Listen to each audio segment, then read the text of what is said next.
Hello. How's everybody doing tonight? We are up, we are running. I think everything's just like a smooth start tonight, knock on wood. On time, sound seems to be working. Don't seem to be dropping frames or like bugging out on YouTube or Twitch or anything. At least everything seems good on my end, so hopefully everything's good on yours as well. How was everybody's Halloween weekend?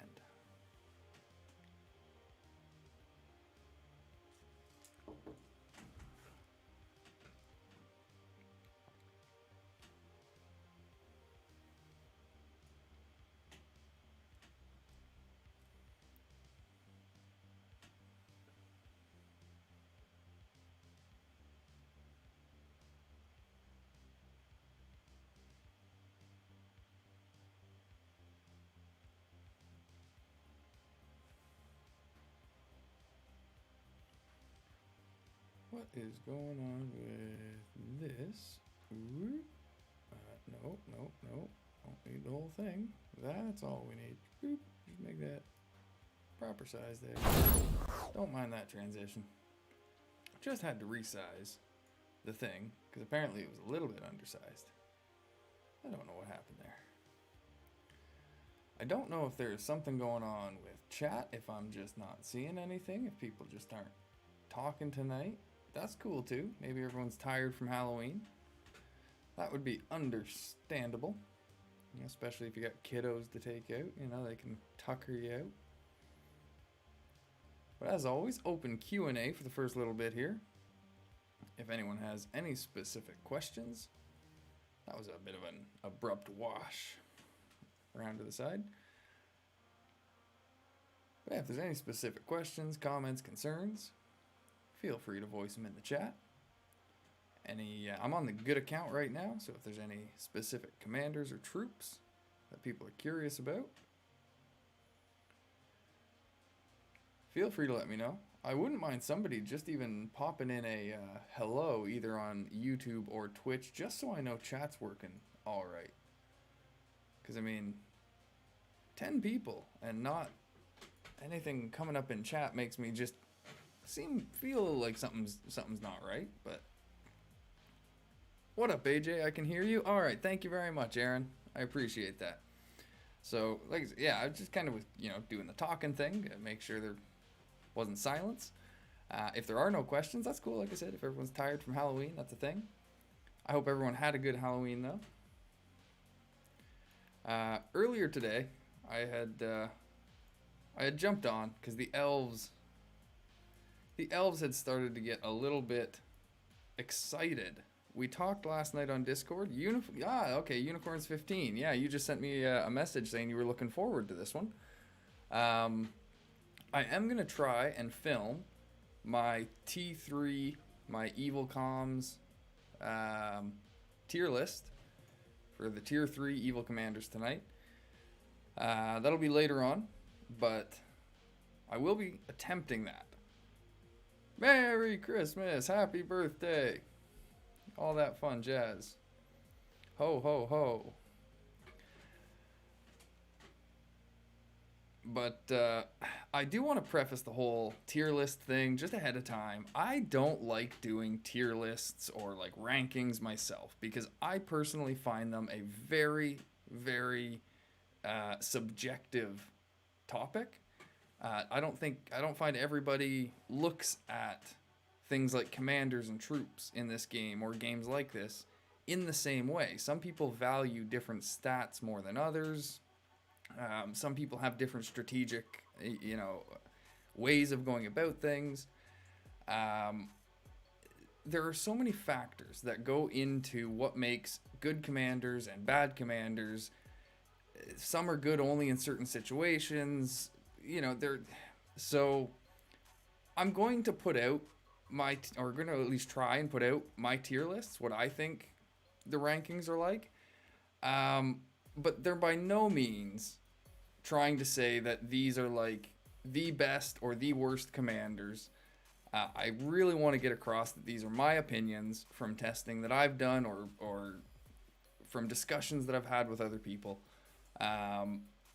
You know, people have asked me about my opinions on these commanders and things like tier lists and how I would rank them. So I just kind of want to get my thoughts out there for those people. But again, I'm not trying to put this out there as these are the best or the worst commanders. I really try and steer away from that kind of stuff, because the way I look at it, I mean, just about every commander and just about every unit has potential. Sure, some of them may not have the right stats right now, troop-wise, like the Easterling Halberdiers type thing. But if they were to be fixed a little bit in their stats, you know, there should be uses for just about everything. Sometimes you really got to dig to find them. Alchemist is, I think, one of those real things where a lot of people overlooked alchemists for a while, and it took some digging, it took some testing to really see that, okay, these guys are putting out huge numbers, and now all of a sudden everybody loves alchemists. So like I said, I just wanted to put that huge kind of disclaimer out there before I even get close to touching the tier list. Exactly. I mean, and I'm glad you're here to back me up on Karoon, King Dead, because I don't see a lot of people talking about Karoon as a real high tier commander, but I seriously put Karoon up in like A and S tier, just because the constant heals and stuns are so ridiculous. Ridiculous. So you got to get your ass kicked by Karoon a good number of times before you finally like come around to it. But I find once you do, you're sold for life.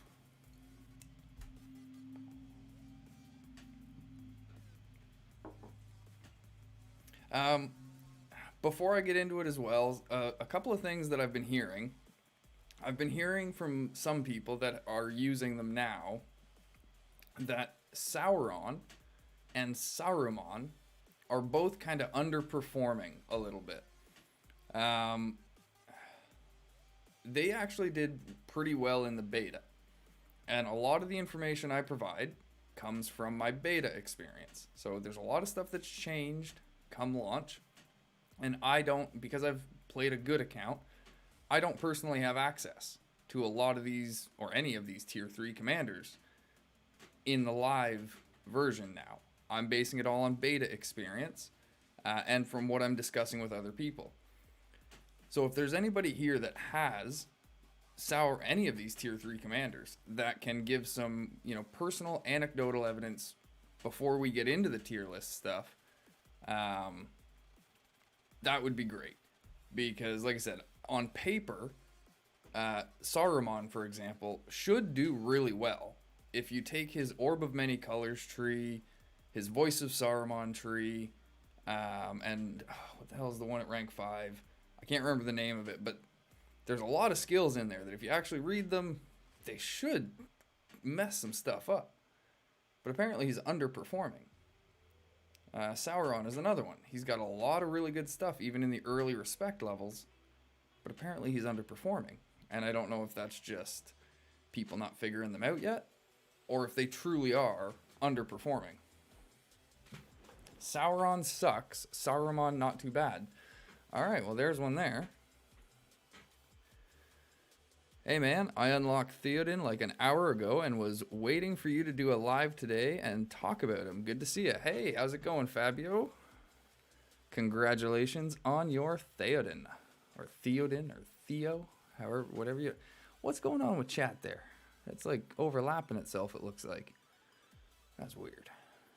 Do I got to take this and hide it, maybe? Try that. I think that cleaned that up. All right. If there's any questions or you just want to take a look at Theo, then we can do that. Whoa, crap. We got the stuff going all... Whoop. Yeah, now we got it. There we go.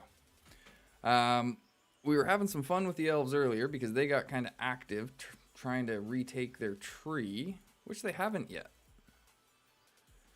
Nope, that's not their tree. So, have they? No, here it is. They still have not retaken their tree.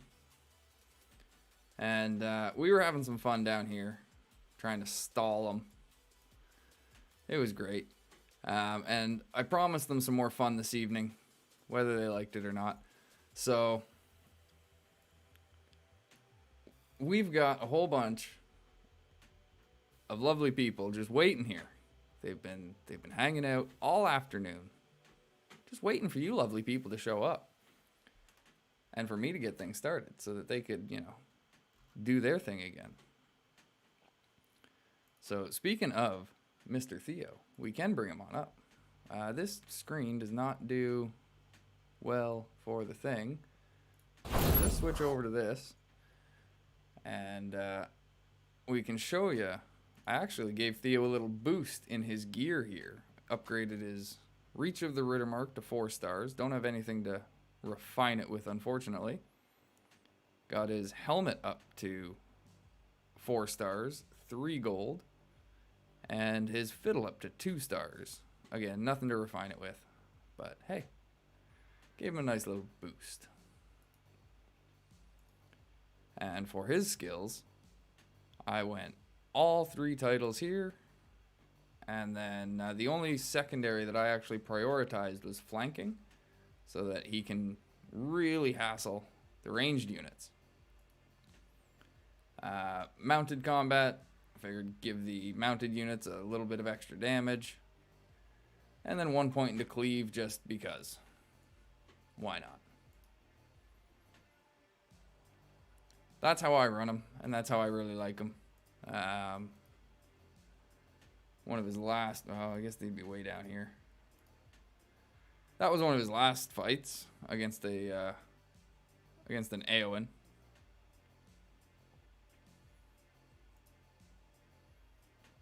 $110,000 damage from the marshals, 123,000 from the bow knights. Nice 45 from the calves. What did we have on this one?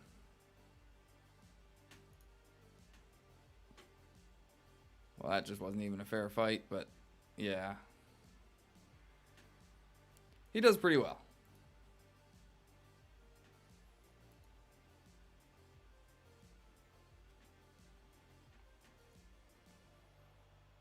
At R1 at least, Undying isn't really any better than even R1 Gothmog. R5 still looks solid from reports I've seen. Yeah, the Undying I think is one that you need a little bit higher respect to really shine with him. But once you get him up there, I think he's pretty good. He is really OP level 5 respect. Yes. The thing is though, he's pretty good even at just respect 3 because that's when he gets his heal.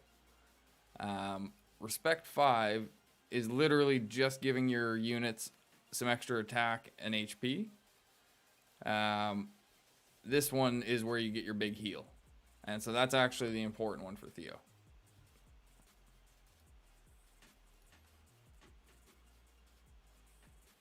So you don't have quite as far to go there, Fabio.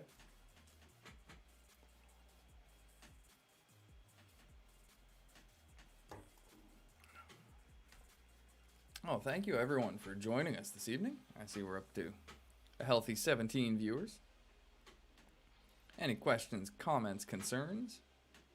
Feel free to throw them out there in the chat.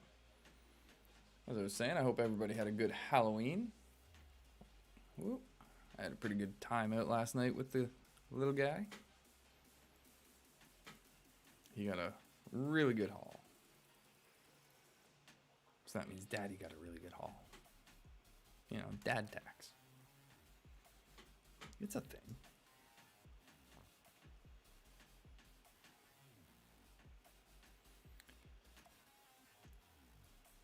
Oh, we got some red dots to take care of. We'll do the red dot stuff before we get started. Whoop. Swords drawn. What else do we got? Oh my god, 3D Tavern. I hate it. I hate it so much. And friggin', I've realized that NetEase completely has me wrapped around their finger. Because I had pre-registered for the Diablo Immortal beta. And I finally got that invite and installed. And guess who is developing that game for Blizzard? Yep, NetEase. I thought, okay, I mean, I don't know how to feel. Every time I hope to see you with Evil Faction. Ozan Olmez. You know what? Are you going to be here later? Because, well, I don't have any progress on the Evil. I'm going to be doing the Evil Tier 3 commanders, though. Like the tier list for them. What questions do you have specifically about the evil factions, though? I want to help you. I want to try and help you out. If you've got questions about the evil factions, fire away. If we need to jump over and... did I get BlueStacks? I think I got BlueStacks up and running. I just forgot to log in. So if it... Is it working? I don't know. If it'll work, then I'll log into my evil account over there. That way we've got stuff to reference. But yeah, it's just basically the reason I don't spend a lot of time there on stream right now is because I don't have any progress that I'm working toward. I haven't focused on it at all. It's just not really an exciting account to be on. I go on there if I need to explain specific things. But my next season, I do plan on maining evil. So it'll be the reverse next season where I'm going to be mainly streaming evil streams. And then whenever I need to reference the good factions, I'll be popping over. BlueStacks isn't working. I guess the game's not liking being multi-boxed anymore. Maybe they did a thing about that. So...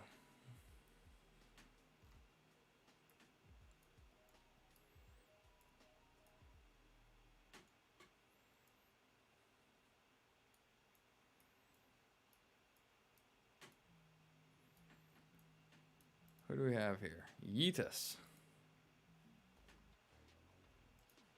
Should we mess up Yeetus a little bit? See what he's got? Or should we just come back over to all our friends? Where were they? Ah!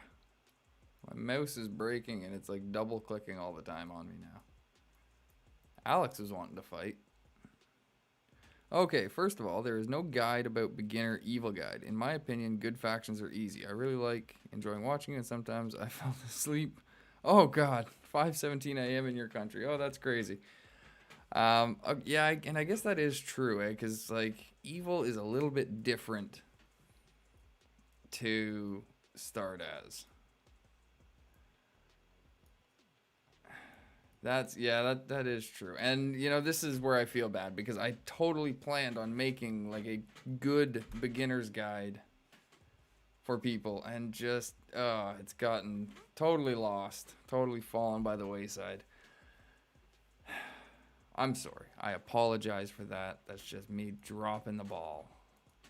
Because it was specifically, like, for people like you that I was trying to do this for and help and... give you an easier time starting off. And, well, let's just see if I can hop over. I wish they would just start the second season already. It would make things so much easier. No, wrong button. All right.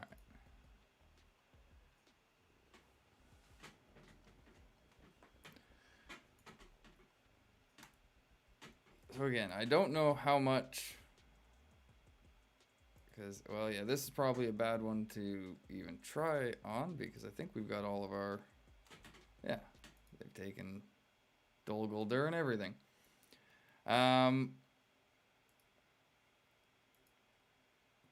But I think I know what you mean. You know, it is a little bit more difficult to grasp sometimes what especially the troops. I think the troops throw people off. I don't know. Maybe I'm wrong.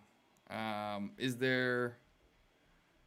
Oh, your Mordor is in my first server. Oh, okay. Well, there you go. And sir, because of streamers, everyone want to play with good side. True. That's why I'm trying to recruit as many people as I can to the evil faction, to Mordor with me for the next season. Because I want to make sure that evil does get some love. And I enjoyed playing as Mordor in the last beta. So they're tricky. Yeah, we'll have plenty of evil. There's a lot of good players. Like a lot of players from the good factions are going evil. So it's probably going to be a little bit opposite of what we saw this season. Alright, I got Agzok out here.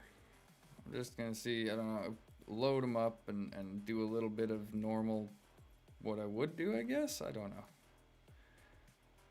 Or should I just start a brand new account on a brand new server and like show you right from step one? Because I'm kind of curious how many servers we even have going right now. Whoop.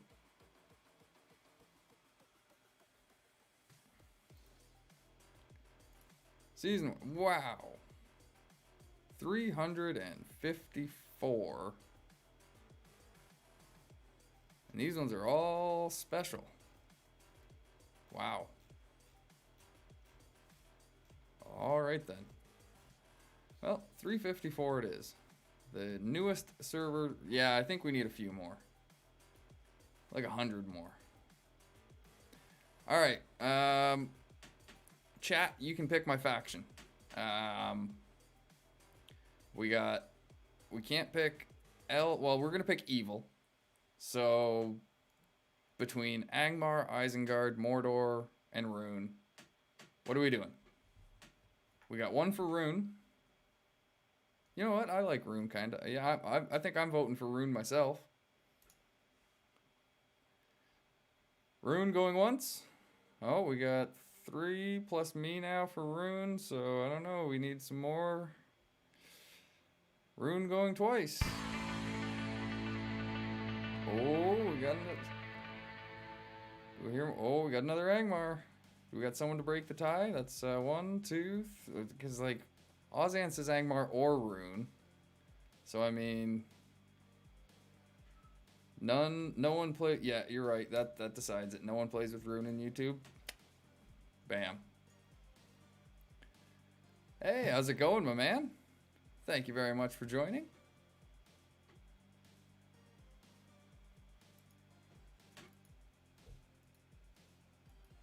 I don't know. What does the ring look like? Does it look silver? I think it looks silver. It's got an amethyst in it. It's elaborate. Nope. No inscription. There, that's what the ring looks like. Beautiful, eh? Shut up, Saruman.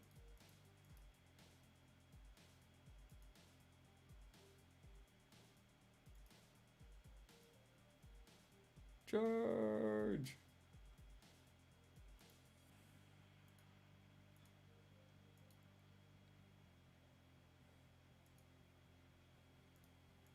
Yeah. I think there should be a skip button, especially if, you know, you've done this a few times. I could teach you a thing or two about starting this game, Saruman. Now, shut up.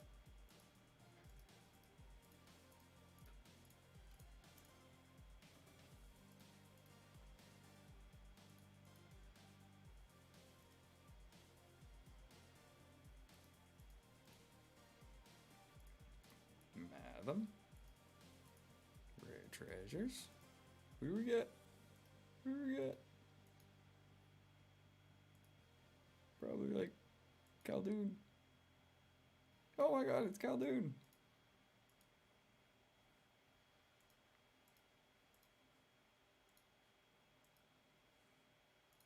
Like, why couldn't they give you Karoon?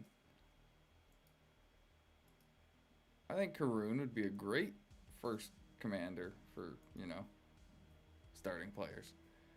Just started today. They will have beef with Lyndon by the end. Another YouTuber is in that faction. Oh. Stupid Lyndon.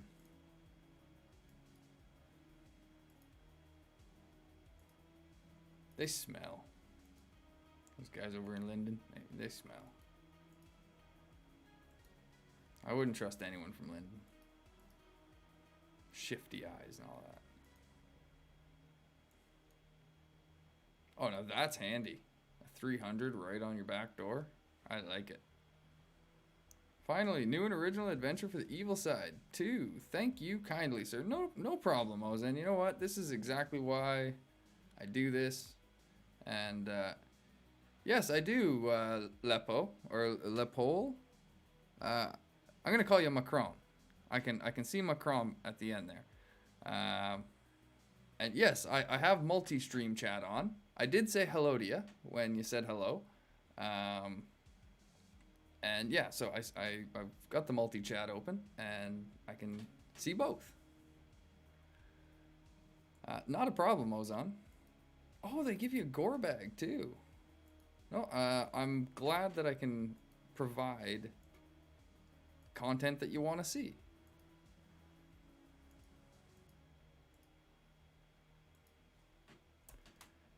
We'll just do the usual thing here now.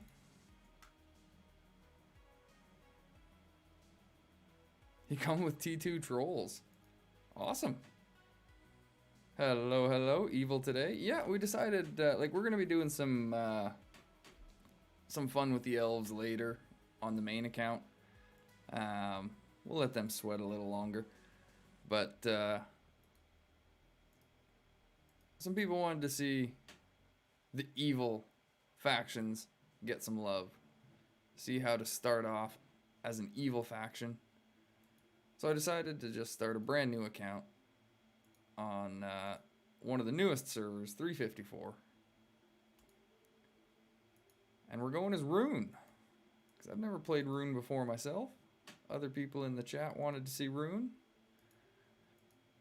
And there are a number of YouTubers doing Angmar already, so I kind of agreed that, you know what, Rune doesn't quite get the same amount of love. And I'm curious to see what some of their stuff offers.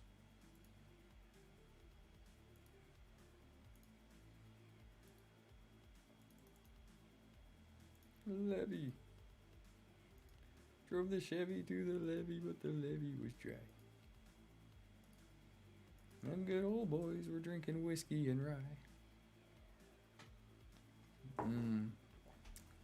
Rye.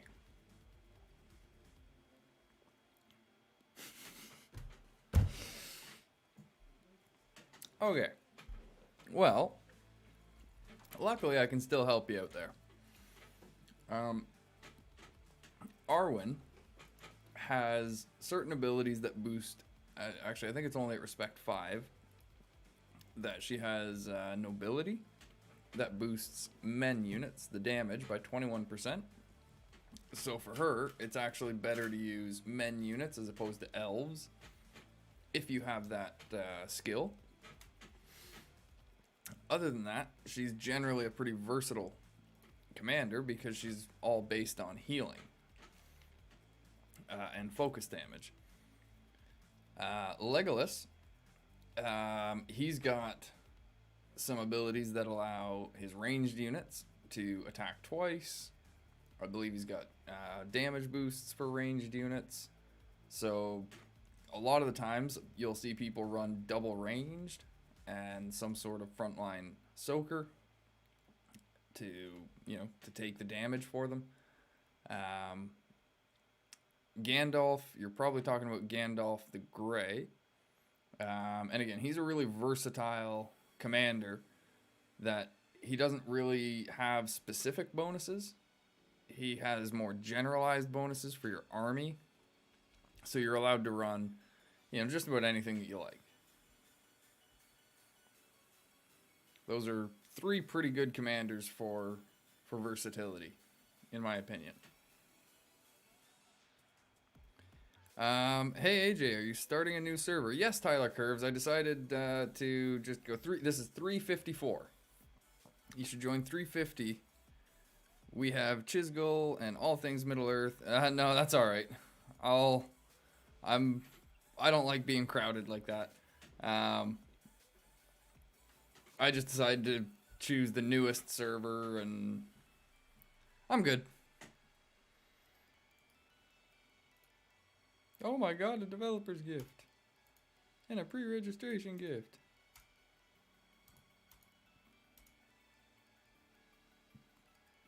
Alrighty. Allocate commander skill points. How do I do that? What's a skill point? Saruman, help! I don't know what I'm doing.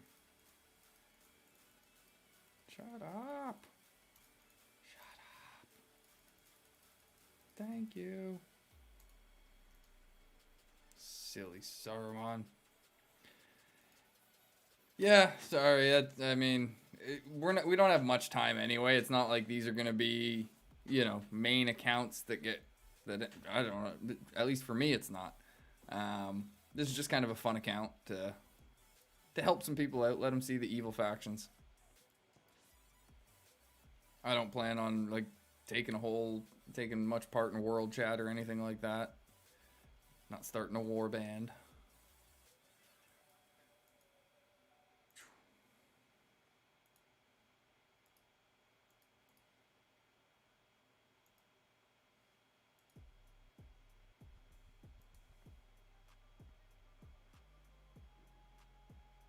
$5:30 a.m. You're crazy, man. I appreciate the dedication, but wow. Well, but that's why we do it. We bring you the content you want to see. Wait, what am I doing? What am I doing? This is suicidal. I'm not even paying any attention. Wow. Going at a level 7 tile. Let's go this way. Probably a little bit smarter, right? I'm tired too. It was a long day yesterday night. Combination of both. Drinking a little bit too. Probably, shouldn't do that. Have some water. Be responsible. Don't drink, kids.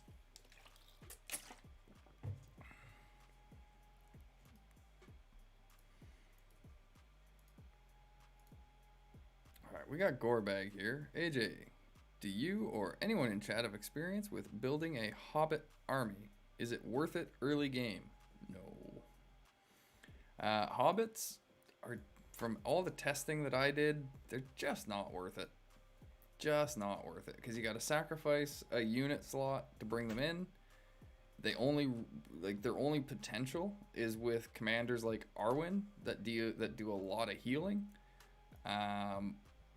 But still, because you've got to sacrifice one unit slot to bring in hobbits, you're just missing out on so much other utility, whether that be damage, soaking, whatever. Hobbits just don't bring enough to the field, in my opinion. They are a novelty unit that you kind of get if you are bored and you just want to say, hey, look at me, I got hobbits.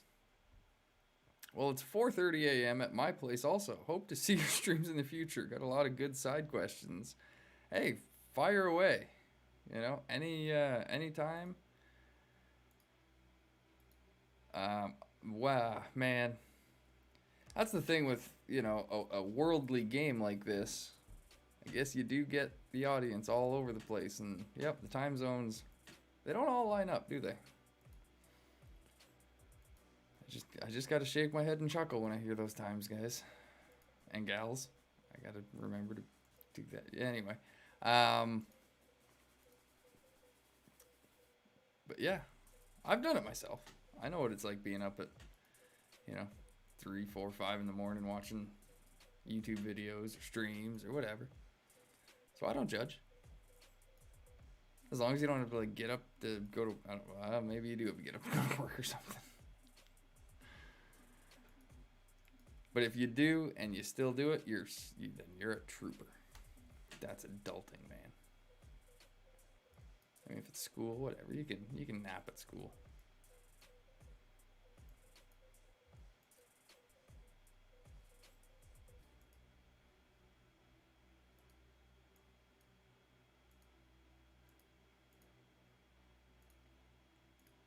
All right, Gorbag, I think you need to come out and do some stuff. Oh, there you go. That's a good 5.5 hours sleep if you like now. But still, yeah, no, there you go. That's not terrible. Do you think it's better to go with the specific units a commander buffs, or always throw in that great T3/T4? It's kind of dependent. If it's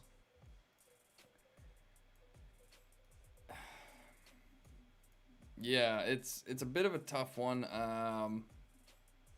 I would generally say you want to go mostly with the buffed units. It depends on what your T3 or Tier 4 type thing is doing. Like Swan Knights, for example, for Gondor. It doesn't matter if your commander's buff mounted units or not. Running Swan Knights is a good idea. If you can buff mounted units, then it's even better. You know, if your commander buffs melee units, well, that doesn't mean you can't run ranged units. It just means your melee units are going to be that much better. If your commander, like Legolas, buffs ranged units, well, maybe you run double ranged, but you still run melee units to soak damage, because if you don't, you can't run an all ranged comp and not expect them to get torn apart by melee. You need something in the front to soak damage. So you always want to go heavier on whatever it is you've got bonuses and buffs for, but don't go so heavy that you're sacrificing other things, whether that be damage elsewhere, like something like Dunedains that prioritize ranged units. They can be thrown into a comp even if they're not the buffed unit. But yeah, if there are ways that you can work to get all of your units buffed, obviously that's ideal. But no, it doesn't. You don't have to limit yourself to only units that get buffed.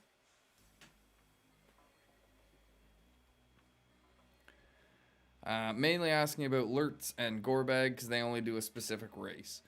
Yeah, I hear a lot about this kind of stuff where, because you're talking about the orcs for this guy, right?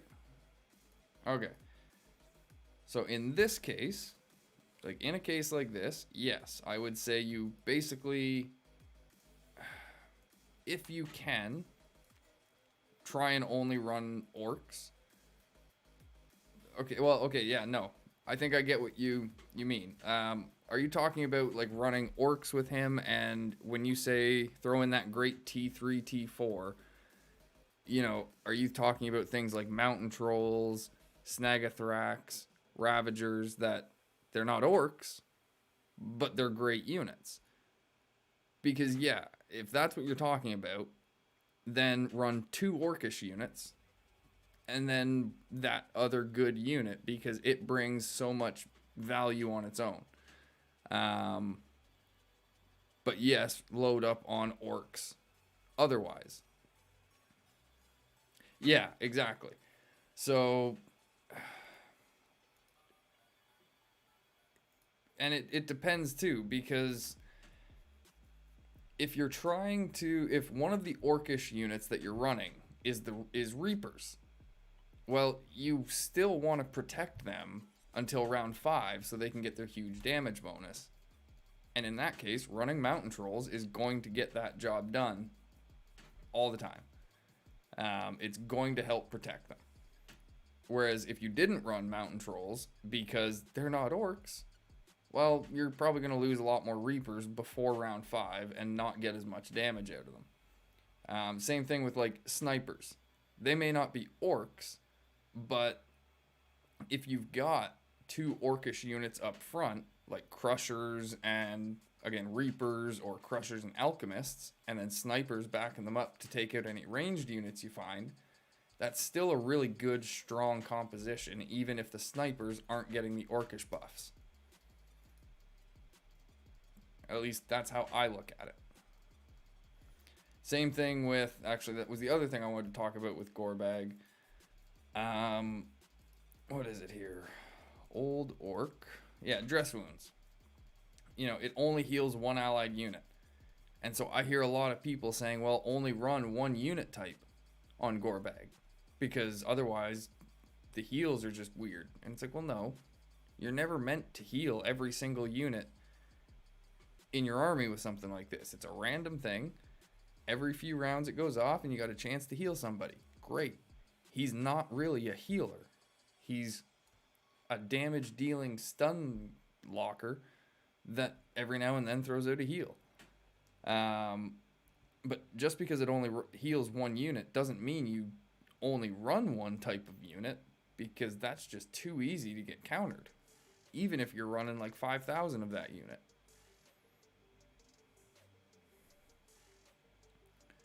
I usually go crushers, wargs, and the poison archers that are orcs. Yeah, I mean, if that's working for you, then there's no reason to change. If you're finding there's a weakness somewhere, then that's when you can try and maybe adjust and see if throwing in, you know, another unit type is beneficial. But yeah, if that setup is working for you, then there's not really any reason to change.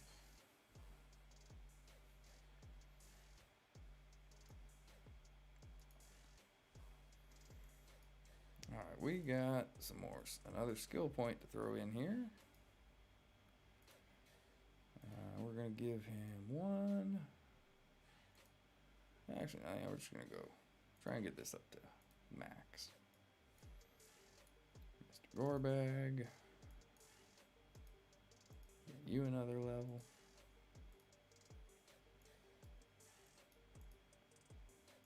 Get you reinforced.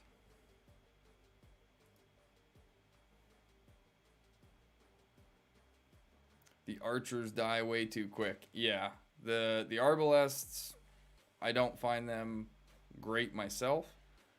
Like with that one, you could maybe try throwing in the alchemists, because I believe they're actually orcs, not Uruk-hai. So they would get your orcish bonuses. Again, they might die fairly quickly as well, because they're not being protected. But they'd be putting out a lot of damage. The Reapers are, like I said, an orcish option. But other than that, then you're starting to look at something else. Now, the Wargs are another thing you might be able to drop. I personally found the Wargs underperformed. I don't know if they're working really well for you. Oh, the alchemists are Uruk-hai. Okay. Well, that's poop. And the Uruk-hai description even says that they are a breed of orc. It's like, well, then they should get the orc bonuses. Macron says Gorbag is very good with Mummakill, too. I would imagine he would be. I mean, there's not a lot of commanders that aren't good with Mummakill, though. They're giant stompy elephants.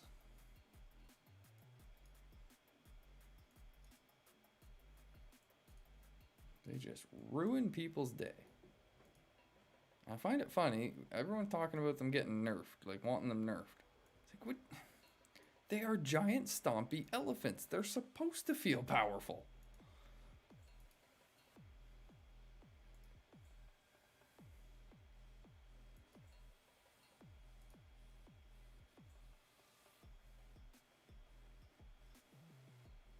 They're just the only anti-mount units that aren't evil men. Yeah.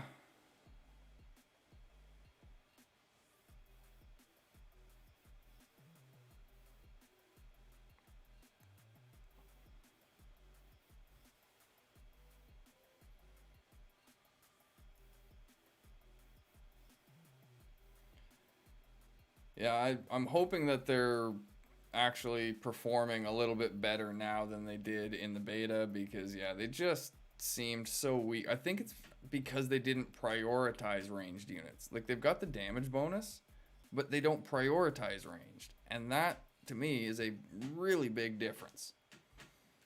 If they prioritized, they'd probably be fine.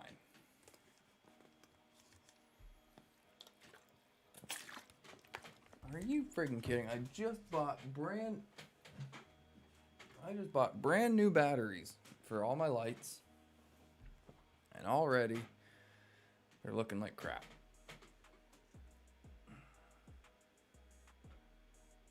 Ugh. God damn.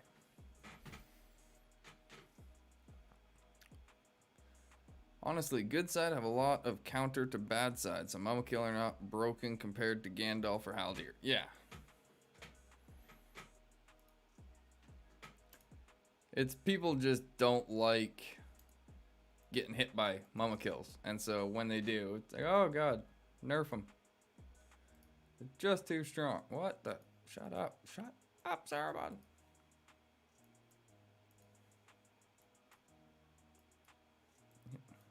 Trying to reinforce him. You won't let me click on him. Yeah, we'll give you some trolls.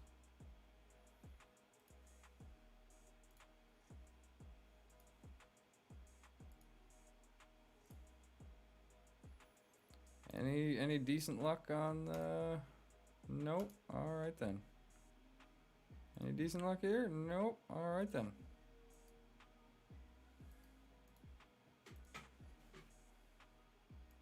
Thought maybe I'd unlock a T3 or something. That would have been awesome to get Karoon. But no. What's your thoughts of only have 10 titles per special unit? What? Sorry, what do you... I'm not sure what you mean by that. Of only having 10 titles per special unit.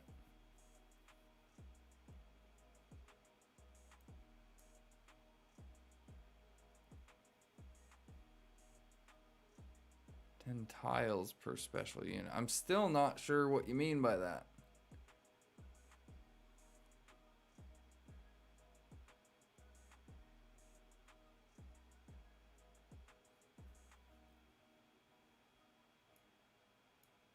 Ten tiles per special unit.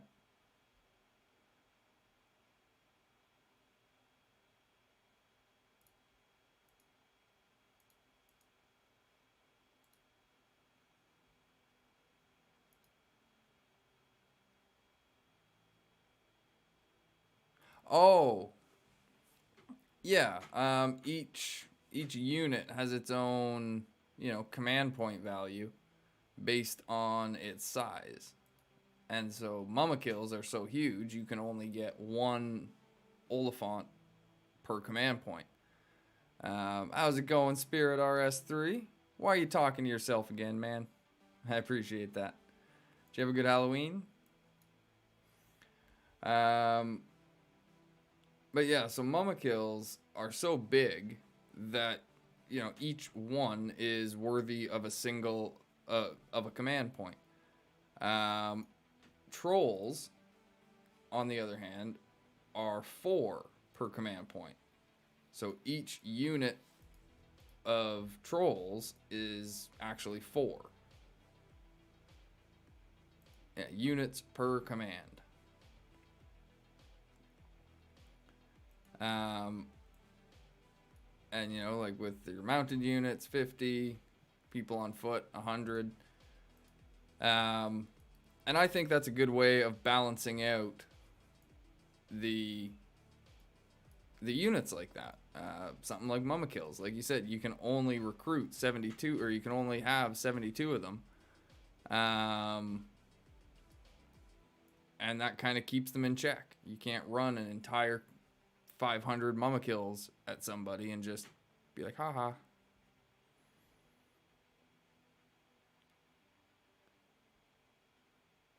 Oh, means there are only 10 Mama Kill camps on the whole map? Well, and that's another thing that is kind of balance oriented, I think.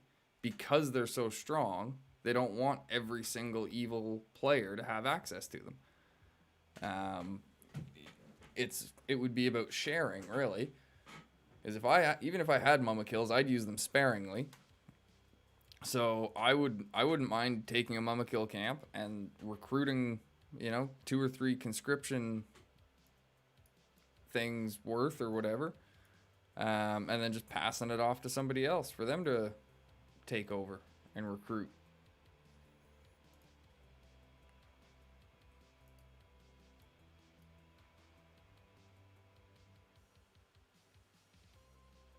Yeah, like I said, I think it's just more of a balance thing. Would you want every single evil player running around with Oliphants?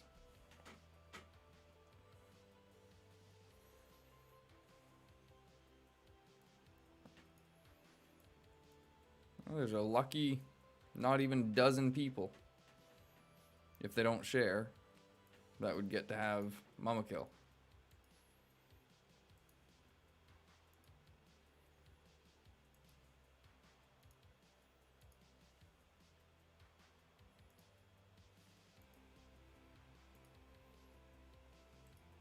I gotta build a conscription post, don't I? As an evil player, yes. Touche. Touche.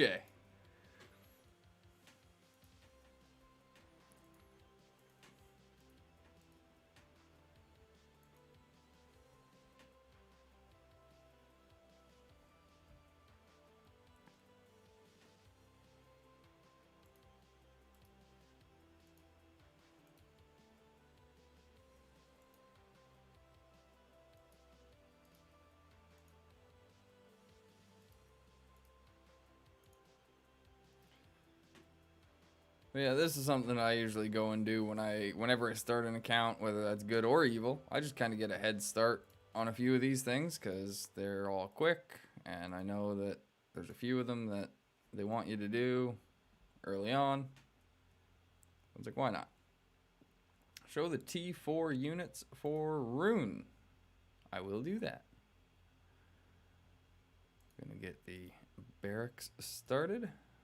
Click down to Rune. We got the War Chariot.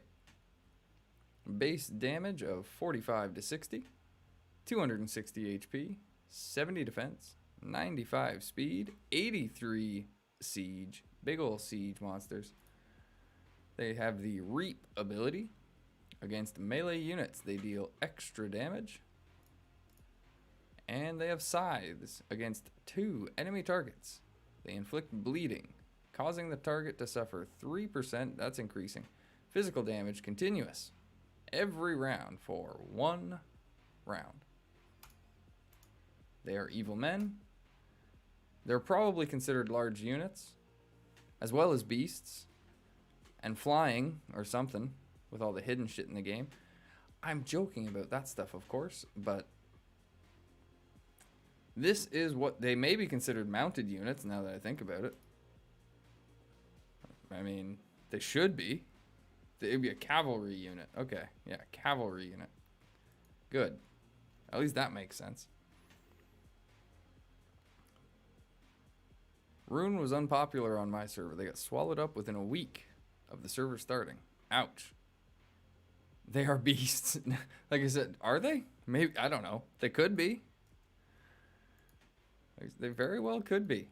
I don't know anymore with all the hidden stuff in the game. I wonder if they are better than Angmar T4. I actually think they might be. To be honest, I don't know.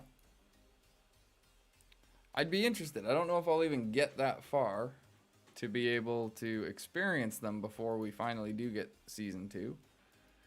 But if so, you know that I'll be letting you guys know my thoughts on them. They are not mounted if they don't have the... That's not true, Macron. That's what I assumed about large units. Because Ents do not have the large unit bonus, but they are still considered large units when they're facing things like Bow Knights.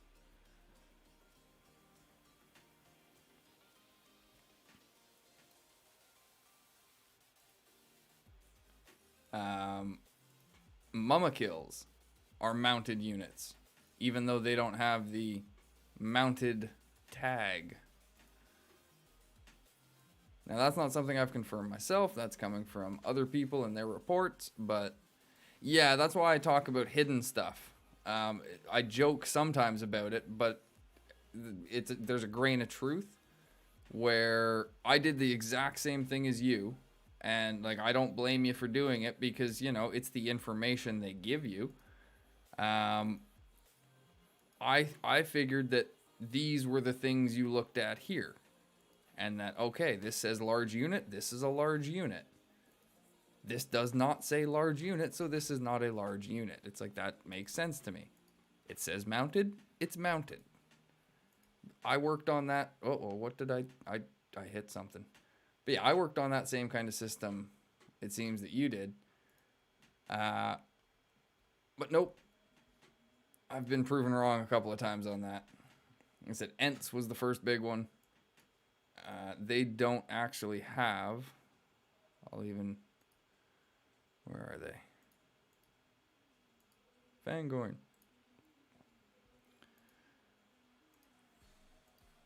Yeah, so Ents, Treefolk, and Protector.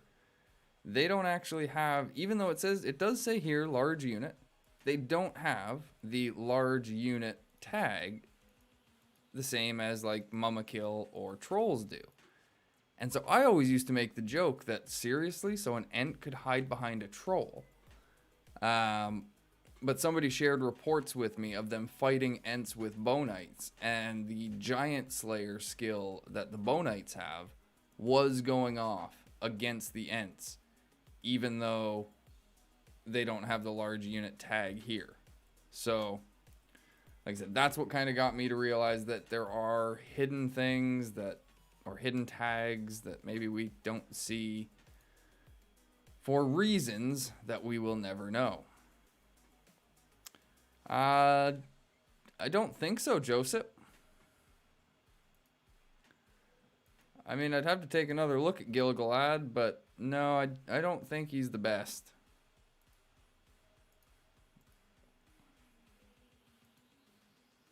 I don't know if I've ever really heard many people talk much about him at all, to be honest.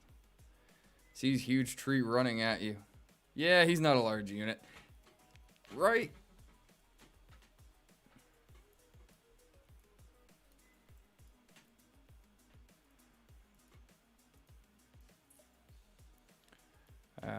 What are we going after here? No, not yet. Not quite yet.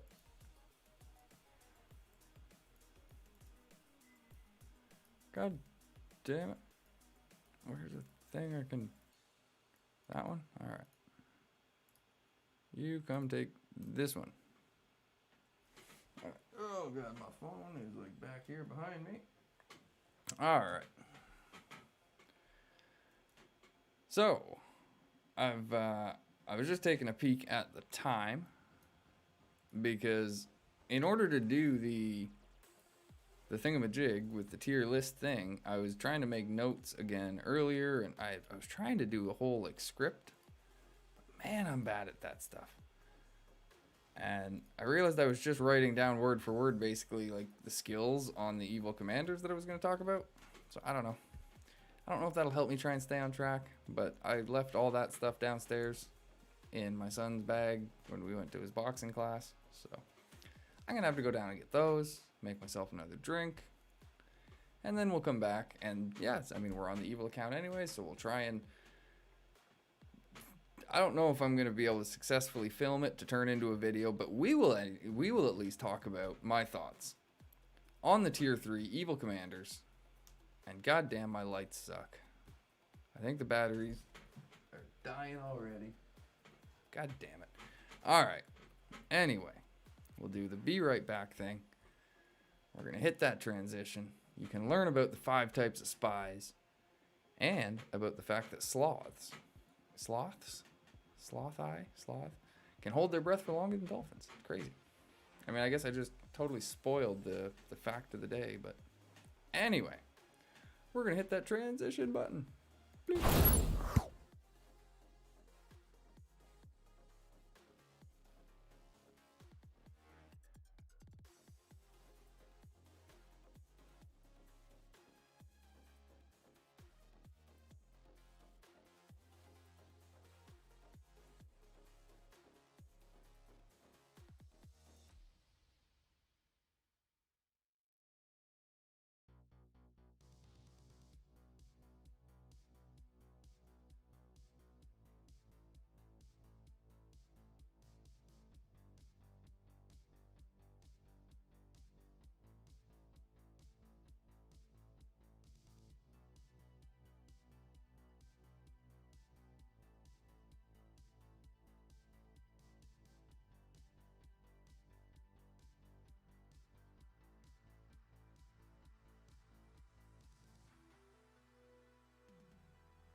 Transition.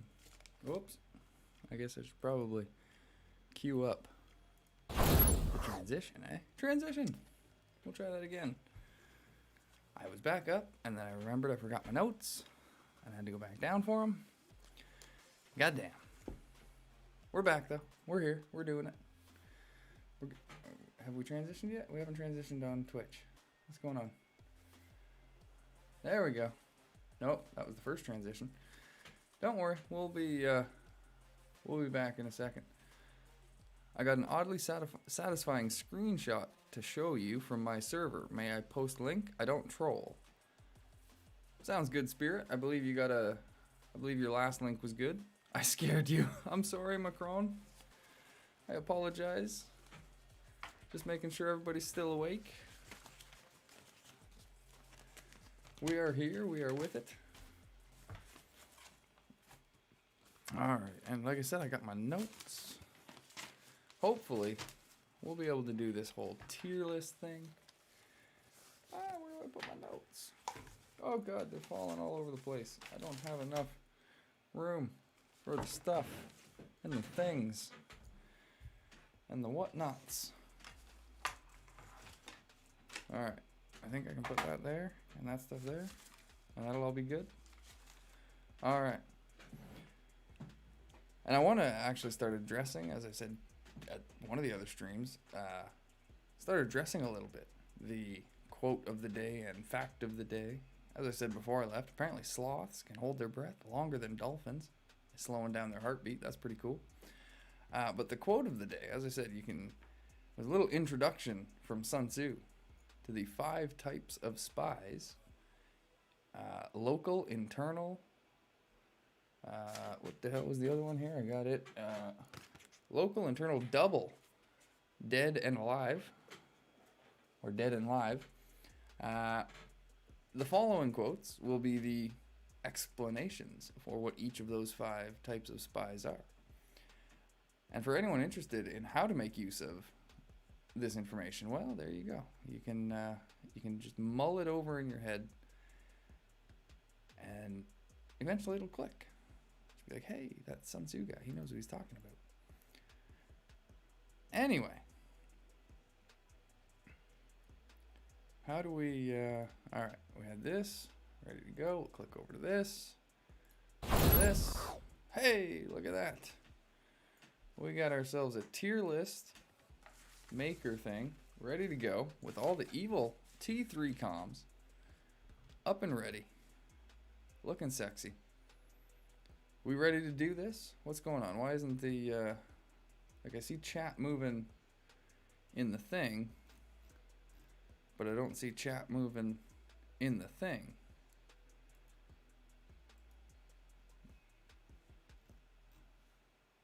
What's going on? No, okay. Maybe I'm not seeing chat move in the thing then. I'm seeing things. Anyway, there we go. That's the thing I wanted. Are we ready to do this? We ready to see the tier list? At least my thoughts on the tier list. So I was going to, this is in no particular order. I was going to go left to right right to left for some reason. Just because he's all the way over on his lonesome. Gonna start with Mr. Karoon. Yeah, not right to left. In the bar down here. I guess I didn't set the pictures up. Anyway, we're gonna start with Karoon. There I go with my rambling again. We'll just start with Karoon. Start talking about him because, you know, he's awesome. So Mr. Karoon, he is one of these commanders that is a leader. I guess I could swap over to this while I'm talking about the commander. I just thought about this. See, I'm still getting used to it. So I'm figuring out how to set it up. But we're getting there. And we'll talk about Karoon here and then go over to the tier list, place him, and then move on to the next one. I think that'll work. So Mr. Karoon is a leader. He gets 5 extra command points, which makes a big difference. Yeah, chat here is, see... No, yeah, see big tree running at. Okay, yeah, that caught up. At level 50, with a maxed out military academy or training grounds, normal commanders have 75 command points available to them. Mr. Karoon is one of the few that would have 80 command points worth of troops available to him. And like I said, that can make a big difference. His stats here, he likes his might, he likes his focus, not so much his speed, which I find odd. I will say that right now. I would not use at least this to judge your gear. I would still suggest to focus on might and speed for Karoon, especially once we start looking at his abilities here.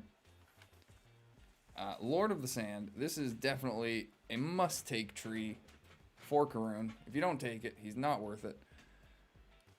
Each round, and at max, this is what I'm going to talk about. At max, this will be a 20% chance each round of stunning all enemy units. So it may only be 20%, but as I said, that's every round. So you've got a pretty good chance of stunning at least a few targets. Sand Soldier, one allied unit is going to recover 80% HP upon dealing damage. So that's a nice little heal to keep your guys topped up while they're smacking around the enemy. And then Frontline Rescue. Round 3, all of your allied melee units are going to recover 300% HP at max. So that's 7 points into those to max them out, 15 points into Lord of the Sand to max it out. And this is... Sorry, I think I'm catching whatever the hell my son had. This is a very strong tree. Gets the job done for sure. His Easterling tree, I would also suggest putting some points into. If you don't get him to any higher respect, it can still pay off quite heavily. His normal attacks are going to decrease the enemy stats by 20% for one round and give him an extra 15 might, which is always nice. Iron Guard has a 50% chance of reducing physical damage taken by 30% at max. Again, very helpful just to keep all of your units alive. It doesn't specify any particular unit type or race, so it just works for your whole army. Evil Alliance, your evil men and orcs are going to receive 14% less damage at max. So if you do take this, you're probably just going to be running evil men and orcs. With the rest of the stuff he brings to the table, that's probably going to be all right. You may end up wanting to throw trolls or something like that on him. And again, with everything else he brings to the table, he's a pretty versatile commander that way.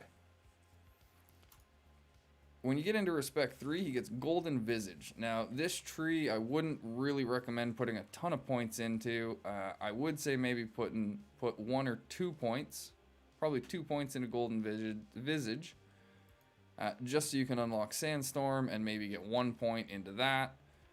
To give you an extra chance to stun, even if it's a low one. Shield Training, you're probably not going to run a ton of ranged units on this guy, so it's not terribly beneficial. Respect 5, though. I guess I'll explain why Golden Visage you want some points into, though. Enemy ranged units can only cause minimum damage, and it reduces their speed. So, even though some units like the March Wardens have a very low variance in their damage, reducing their damage down to the minimum can be pretty nice.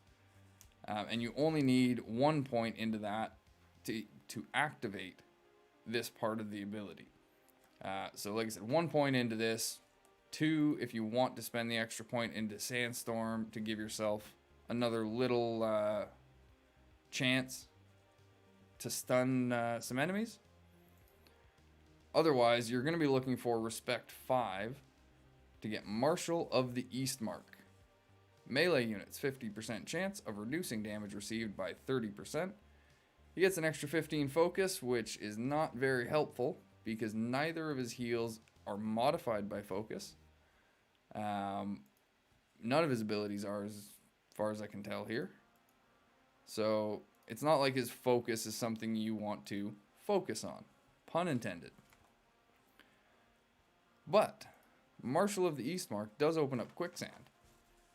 So against 2 enemy targets, damage received is going to increase by, what the heck was that? 21% during combat, and you get a 10% chance of stunning them each round. So if this one doesn't stun them, this one probably will. You also get tribal tactics up here. So all of your evil men will get a 25% chance to attack twice each round. Again, Karoon is a commander that I find is overlooked by too many people. I think it's mainly because he's not a well-known lore character. You know, he's not mentioned in the books, he's not in the movies, none of that. So people just don't really think about him, I guess.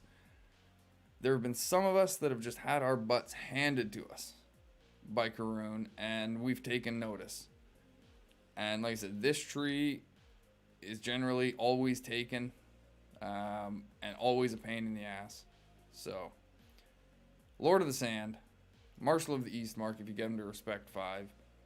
Otherwise, Easterling, and even these 2 trees at just respect 0 or 1 will probably put in a ton of work for you. And then like I said, if you get them to respect 3, you can put a point into this just to reduce ranged units down to their minimum damage. With all that being said, what did... Yeah. We're going to switch back over. We'll get back into this, though.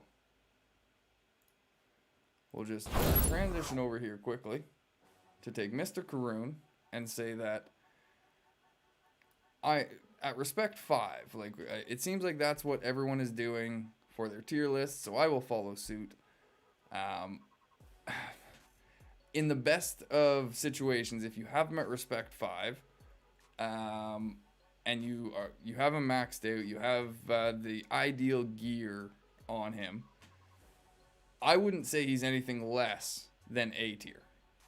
To be perfectly honest, even at respect 0 to 1, I consider him A tier, just because of those massive stuns and heals that he brings to the table, the damage reduction and stat reduction that he gives with the Easterling tree.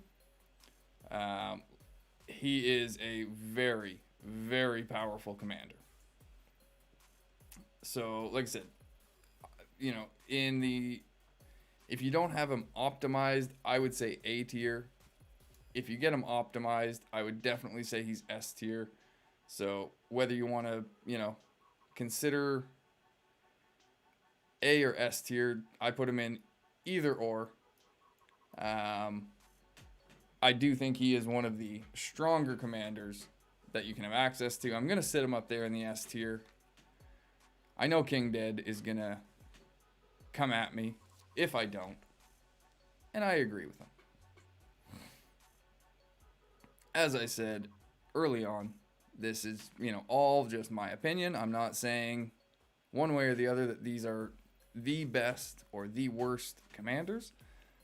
These are my opinions from testing that I've done, results that I've seen, discussions that I've had, and just really looking at the abilities. This is one, though, that I was actually I was looking at this guy again today, and I'm glad I did, because I changed my opinions on him. I overlooked one massive thing when I was putting my rankings together the first time for this guy. So, the Black Serpent. We're going to move right on to the Black Serpent. He is a strategist. He gets 25 focus, and these are unlocked at level 20, by the way. I didn't mention that with Karoon. But these skills, as it says here, unlock at level 20. I need a little drink here. See? He is S God, King Dead. Ha ha ha. See what I did there? Anyway, he gets 2 more skill points at level 20. His focus, poison, and burn damage is increased by 10%. I didn't look at his stats. His might and his speed are pretty much, they're 1 point different. And his focus is a little bit higher because he cares about burn damage. The Black Serpent is very strong for mama kills. Yes, he is. You're going to like what I say about him because I look at this guy a little bit differently than other people. But we will get there. Stay tuned. So, we're just going to address like the big... No, we're not going to address the elephant in the room because that just fits way too well with the mama kill tree. So, should we address the elephant in the room? Let's just address the elephant in the room. Lord of Mama Kill at Respect 5, he gives his Mama Kills 15% extra speed, and they no longer attack allies. Yay! So you can run your Mama Kills with whatever other troops you want, and they're just going to wreck house. I don't care what any other people say. This is a great skill. There are some people out there saying this is bad, or not great, or not good, or whatever they're saying about it that's just not positive. But the fact that you can remove that downside of Mama Kills, that's huge. And increasing their speed by 15%, that's pretty good.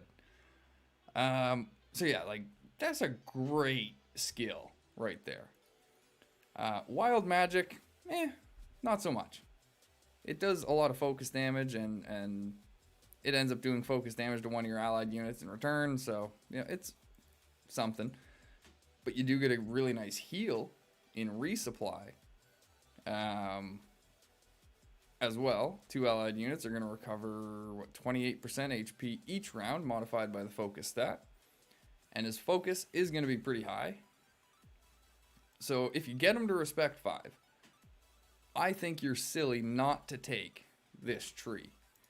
15 points into this, 7 points into this. That's, 22 points. You just forget about those 22 points because they're invested. You can work with whatever else you get. And so let's talk about all the other stuff you can do with this guy. The one big thing, alchemists. This guy is best friends with alchemists or corsairs, but alchemists so much. You take Fire Dancer. He does burn damage. His normal attacks inflict burn damage. So that's going to be, I did the math on that one too, 35% burn damage at max. And then his normal attacks are going to inflict burn damage as well. He gets the Arson Tree up here. So against 2 enemy targets, 130% burn damage twice. And each separate attack chooses a different target. So that adds up to 260% damage in one turn. Burn damage. That's just pretty good. That's good numbers against 2 different targets. But then Powder Keg, against 2 enemy targets, deals an additional 300% burn damage when targets sustain burn damage. The big thing about this is it doesn't matter if it's his burn damage. It just says burn damage. And as far as I remember from testing this in the beta with Azure Core, because he has the exact same, oh, no. Oh, God, I didn't transition. I didn't do the thing. I'm sorry, guys. I was talking about the stuff. I hope I described it all really well, because you didn't get to see any of the visual, aids there at all, did you? So, we're talking about Powder Keg, because Black Serpent has Powder Keg as well. I tested this Powder Keg in the last beta with this guy, because he does the burn damage, these guys, this does the thing, and the alchemists were triggering this guy's Powder Keg. So, unless they've changed that, the Black Serpent, which you can now see, has a powder keg down here. As far as I know, it does the same thing. Alchemists on this guy, they will deal, once you have them at max, 300% burn damage. And then targets that sustain that burn damage will take another 300% burn damage from this skill. So that would be 600% burn damage in one turn against that target. That's huge. So again, the Fire Dancer tree, which you can now actually see, burn damage would increase here by 35%. Normal attacks inflict burn damage. Arson, like I said, 2 enemy targets. That translates to 130% burn damage twice, 260% total. The damage is done to 2 separate targets when it happens there. His Horn of Harad tree. This one is also very good. For your whole army, it gives a basically like a Marshals, or it's equivalent to Theoden's buff, I believe. Damage dealt would it be plus 60%. I think that's what it is here. Sorry. Yes. Plus 60% damage dealt for your whole army. That effect decreases over 3 rounds, 4 at max, and I believe it decreases to about 48 or 50% at a minimum. It's only like 3% per round that it decreases, I believe. This also opens up Haven, though. Your allied units are just going to receive 14% less physical damage, which is always great. And High Alert. Allied units, focus, burn, and poison damage received minus 50% when you get that to max. So, you know, these two alone are just providing a ton of damage mitigation, while Horn of Harad is causing them to deal more damage. And so again, you put Alchemists on this guy, their damage is 300% at max, being increased to 360%, decreasing. You know, triggering Powder Keg, that's going to cause a ton of damage. I will talk about the Haradrim tree, even though I don't think it's worth it with this guy. He gets an extra 15% or an extra 15 might during combat. His evil men are going to receive 15% less damage, and he gets an extra 15 might. It does give him tribal tactics, but I don't really think you want to use a ton of evil men on this guy. Mama kills, alchemists, other units are going to do a lot more than evil men for him, I think. And then Evil Alliance as well. Evil men and orcs, 14% less damage. That'd be great for orcs, but you're not going to be running a ton of evil men on this guy. So, not really worth it. For me, you go into Fire Dancer and Horn of Harad, or as I was talking about at the beginning of this, if you get them to respect 5, you definitely take a Lord of Mummakill. You go with your resupply, and that's 22 points that you just forget about, and then the rest of your points, you max out Fire Dancer, you max out Powder Keg, you max out Horn of Harad.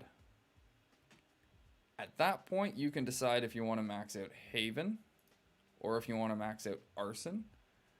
You're probably going to have enough to do one of the two. And then you can put some extra points into like High Alert or whichever one you didn't max. That would be my suggested skill set for this guy. I think Fire Dancer and Mummakill are the two big trees. Horn of Harad, you should be able to get the title for it as well. But again, Fire Dancer and Mummakill. You get Mummakills and Alchemists on this guy, and you're just going to tear everybody apart. One of the big counters to Mummakills is Oathbreakers. And so if you're able to run Mummakills and Alchemists, their burn damage is just going to run through the Oathbreakers and everyone's going to be laughing, except for Gondor, or whoever it is running the Oathbreakers. So, for Mr. Black Serpent,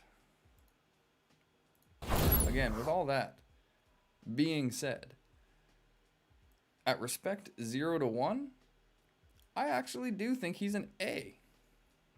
Because that Fire Dancer, but I gotta say this, that's only if, he's A for Alchemists. If you run anything on him other than Alchemists, with Fire Dancer, you're not going to be maximizing the benefit of it, and he's not going to perform like an A tier commander. But if you max out Fire Dancer and Powder Keg, you run Alchemists, you run Mountain Trolls to protect them, snipers to take out archers or something like that, he should definitely perform and feel like an A tier commander, even just at respect 0 to 1, in my opinion. Because again, at that point, you definitely put the other points into Horn of Harad. And just the damage increases, the damage mitigation, the damage bonuses. I can't see any reason why he wouldn't feel like an A tier commander running the proper troops. Yeah, even though he doesn't give them extra siege damage like, Gothmog there with Grond. He increases their base damage. He cares so much about the damage that they do. Like I said, he can be really successful for you here because he does get the damage mitigation down here. I had kind of forgot about that as well. That even at his base respect, he still offers you decent damage mitigation. 14% physical damage to all of your units, and then 50% focus, poison, and burn damage. So you're being protected from both kinds of damage while getting a damage increase, while getting damage bonuses on burn. So he's triggering his own skills, but then if you run other units that deal burn damage, they should be triggering them as well.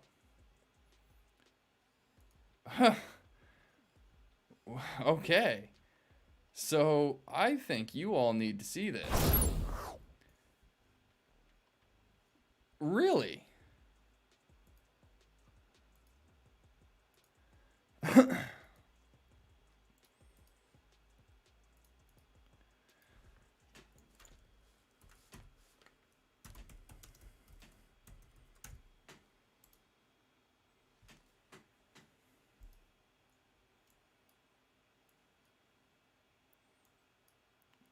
Yeah, like, what? Where's this guy trying to... Really?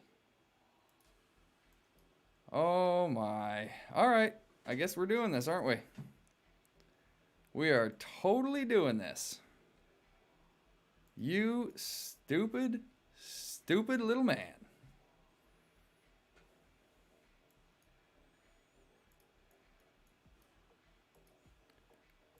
Oh, I've had a little... I'm sorry to interrupt the lovely tier list thing we had going. It seemed like it was running along smoothly. I was having a good time with it. I'm hoping you guys were having a good time with it. This guy. What the fuck, man?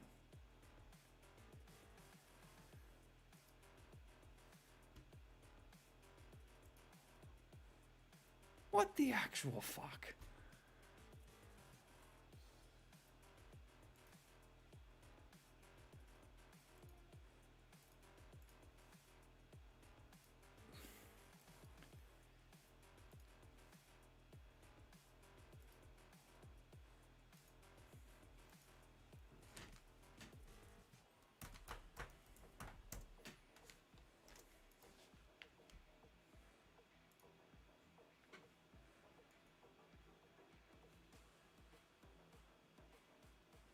Can you yeah, I am right here. Oh, wow.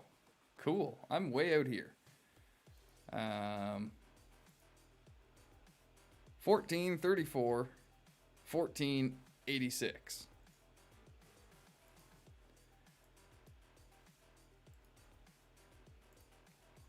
Oh no, this guy, like, he doesn't even realize.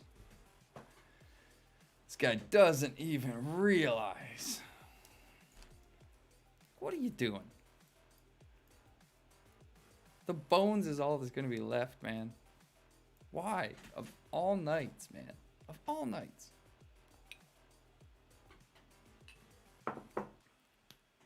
You're on the opposite side.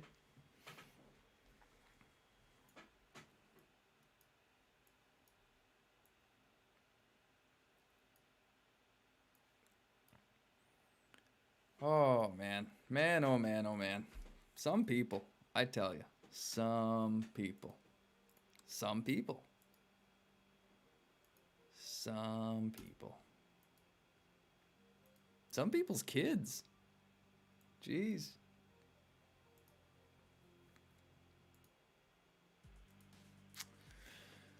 Oh, yeah. Go ahead, send your second commander. I mean, neither of us have anything great that we're working with.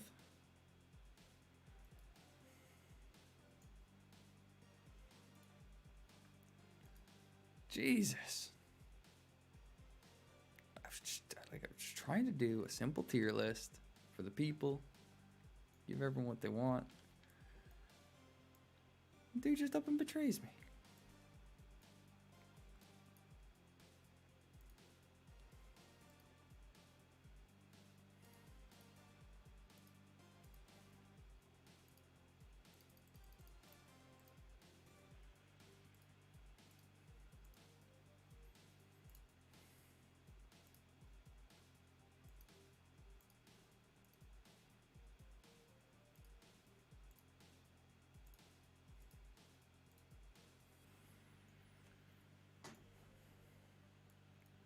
Oh, he's gonna reach it before I do.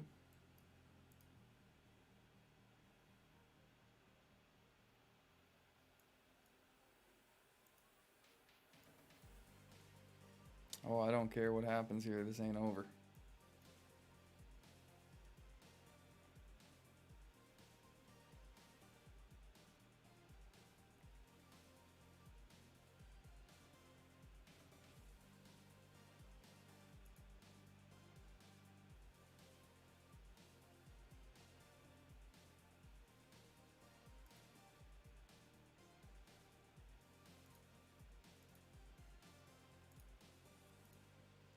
Alright, now we'll just pull off. He'll probably be all like, oh, look at that, I scared him off, I won. I'm so cool and awesome.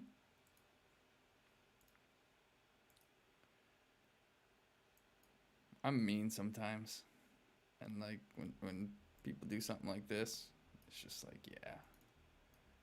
I can't, I don't have time to be nice to somebody like this. Like, seriously, I got stuff to do.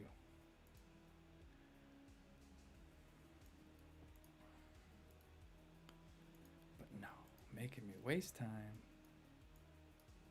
messing them up.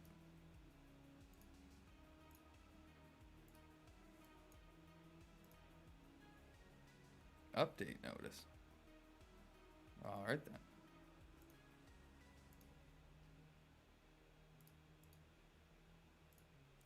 This is what happens. This is what it looks like, even at the beginning stages. I guess this is what it looks like when I get down to business. You want to make me get serious about my shit? I'll get serious about my shit. Let's go, buddy. Let's fucking go. Let's do this.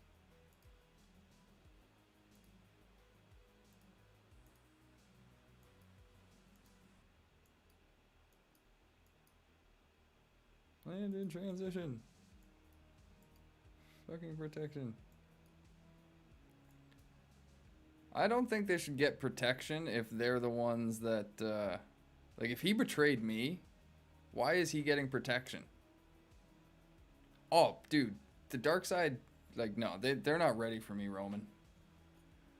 My dark side is not something people want to bring out. This is why I was called the Angry Dwarf when I started playing this game, alright? Like, I literally started an account on a server, and, like, somebody pissed me off. I switched factions. I was happy with my faction. But I paid the 1,500 gems, switched factions to their faction, just so I could hunt them down and kick the shit out of them. Because I was just that unhappy with them. And that was all I did. I switched faction and I just hunted them down. I didn't care what else was going on. That was my only thing. I hunted them down, I attacked them, and then I left.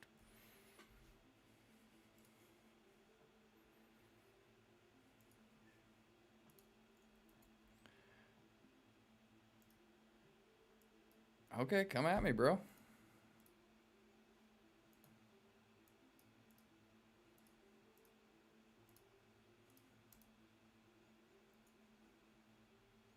This guy's going for it, I'll give him that.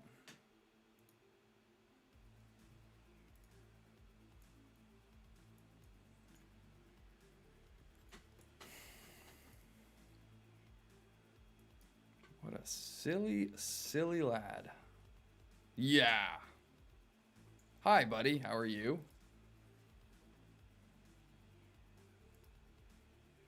I mean, I just about took out 2 of your commanders single-handedly, so you should probably just stop now.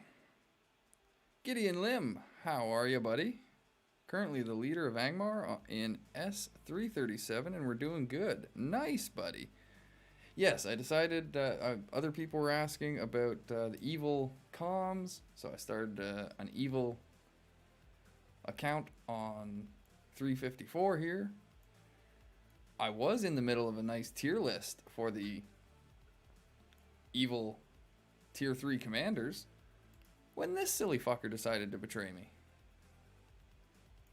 So now we're just teaching him a lesson as to why you don't betray anyone, let alone... I mean, I'm not necessarily saying myself, but experienced players. Because you just never know who you're betraying.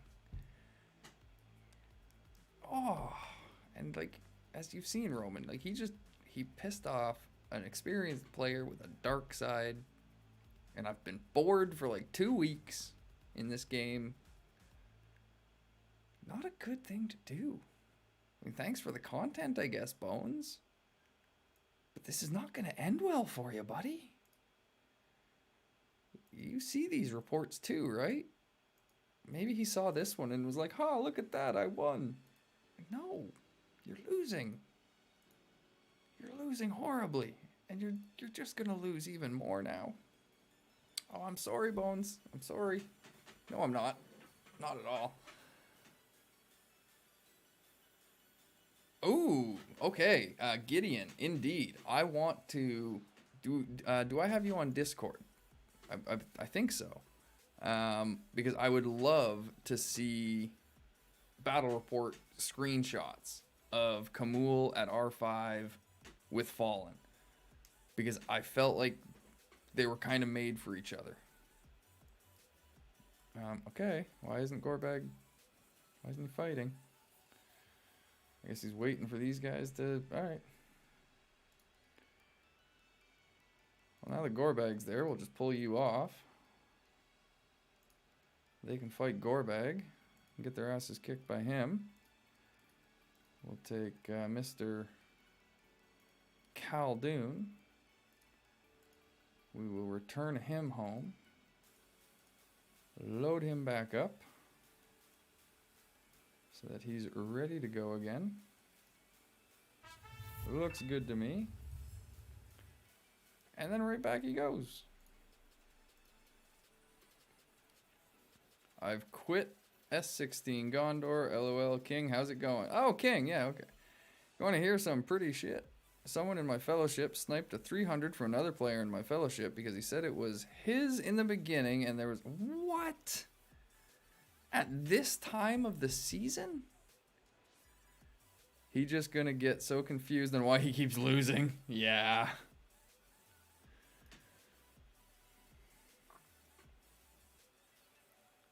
He could have just asked questions, but sometimes people need to learn the hard way.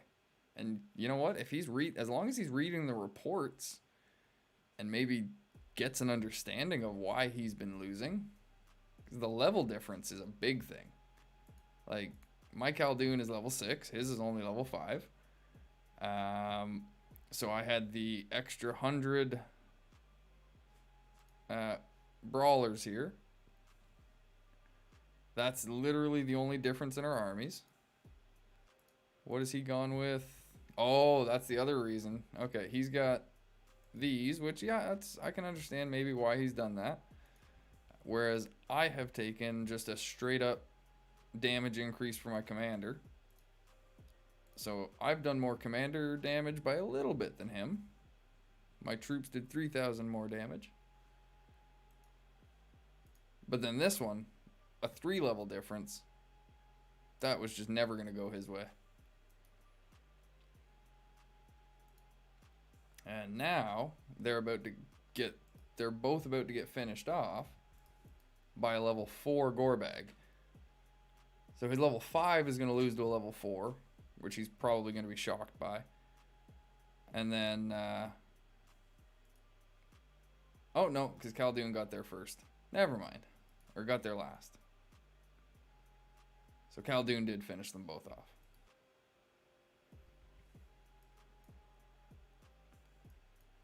So now we go for the punish.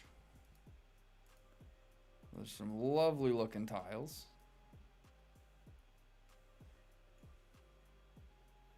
Hey, that's what we're here for, Gideon. And you know what? I'm going to send him a thank you. I'm going to send him just a straight up thank you. And yeah. Yeah. I mean, it's still under protection, but we're going to surround it for sure.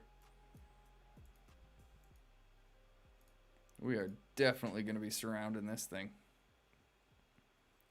Dawson Kaiser, how's it going? I was thinking about the good and evil commanders thing for next season, and looking at evil commander Azrukor, do you think using him with March Wardens next season could be insane? Yes, I do. Wow, I hadn't actually thought about that. Holy.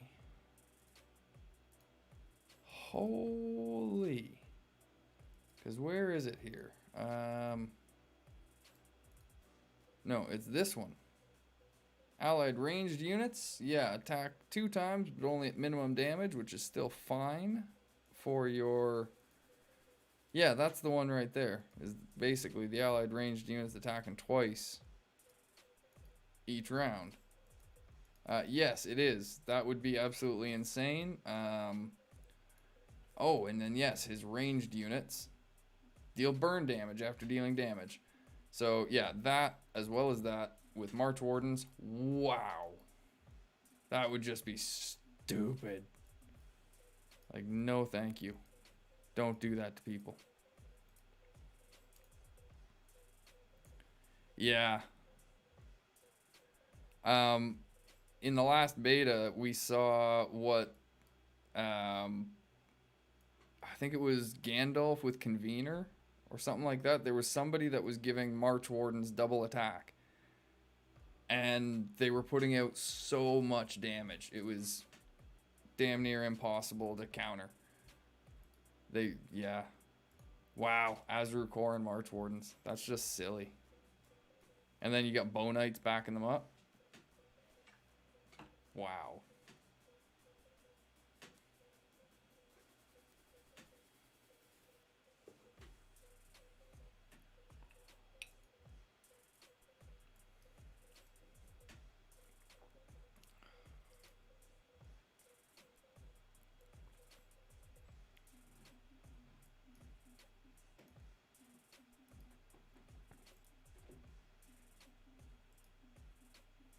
We're gonna get these guys healed up.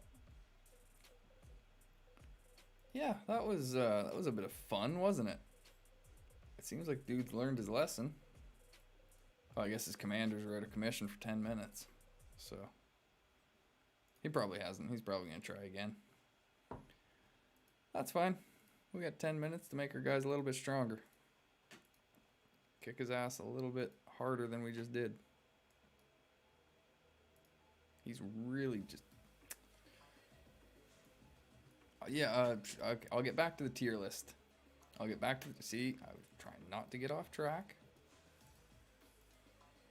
I do want to take some more of his tiles, though.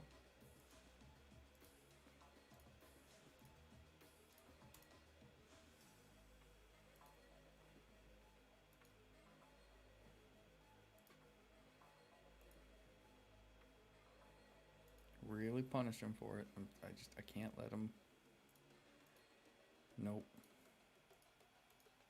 There we go. Maybe do the guard thing so you can't even take tiles back without hitting you. I don't know if I've unlocked guard yet, to be honest. Have I? Let's see.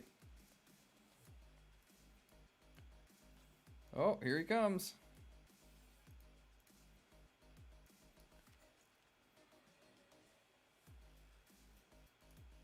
Yeah, I haven't unlocked guard, or no, I haven't unlocked guard yet. Charge.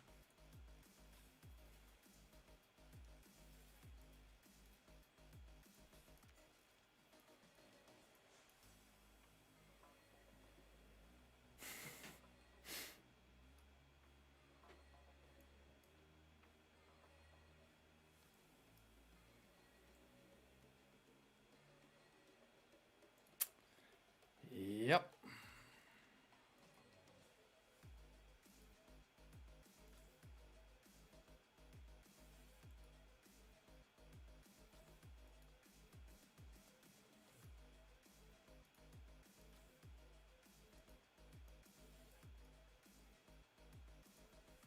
Yeah, I was gonna say that.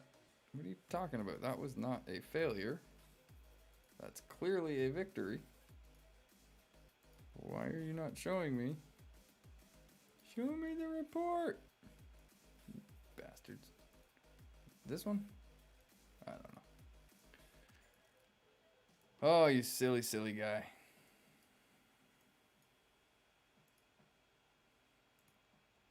Like, what was this one here? Yeah, so Khaldun handily took out his gore bag. Oh, he used his Marauders. Oh no. Marauders. Seriously, this is like bugged out. It's not showing me the gore bag report. I want to see the gore bag report. Oh my god. My mouse. I hate it. It's broken. And I just bought it like not that long ago.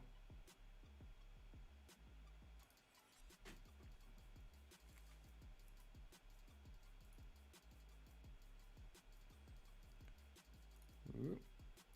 We got Marauder mercenaries too. No trolls? What do you mean we got no trolls?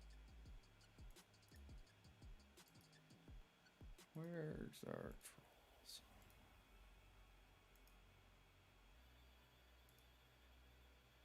We got trolls. 3. That's no good. Screw that. We don't need no trolls. He's using marauders. We'll use skirmishers. There. Oh man. Seriously. Mouse. Cool. There was the friggin' gore bag report. Alright. Go get it.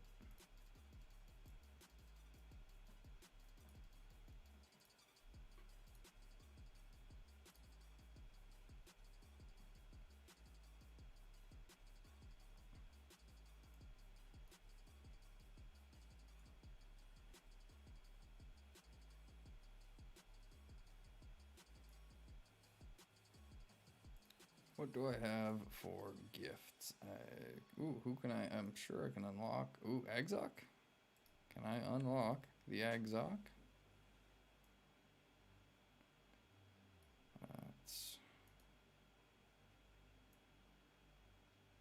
No, not yet. Get close. We're not there yet.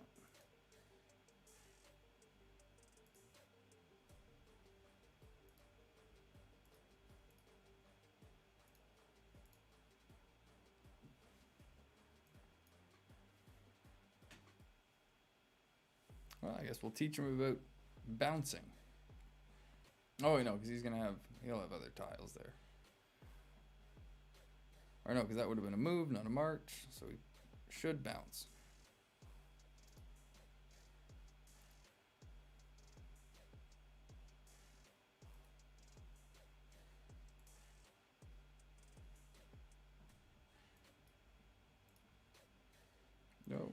Nope, that's not what we want to do. Cancel that. We need some of these guys. Yeah, that's how we'll do it.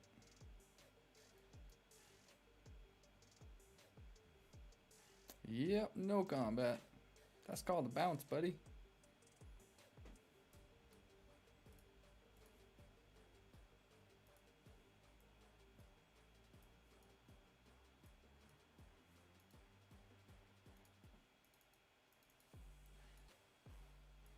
Yeah, and if you betray somebody, you should definitely lose protection. Because that's just silly.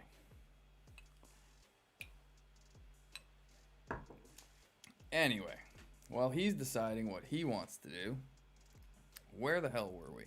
We've placed Karoon, we've placed Black Serpent.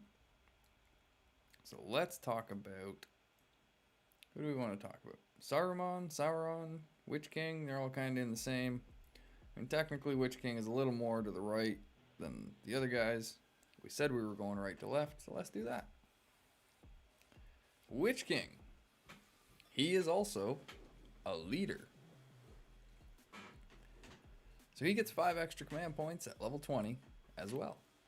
He's got those same benefits at level 50 that Karoon and Theo do. He'll get 80 command worth of units as opposed to 75. And as you can see with his stats, they're all pretty stacked. He likes his might, he likes his speed. His focus is pretty good. But you're probably going to be continuing to focus on his might and his speed.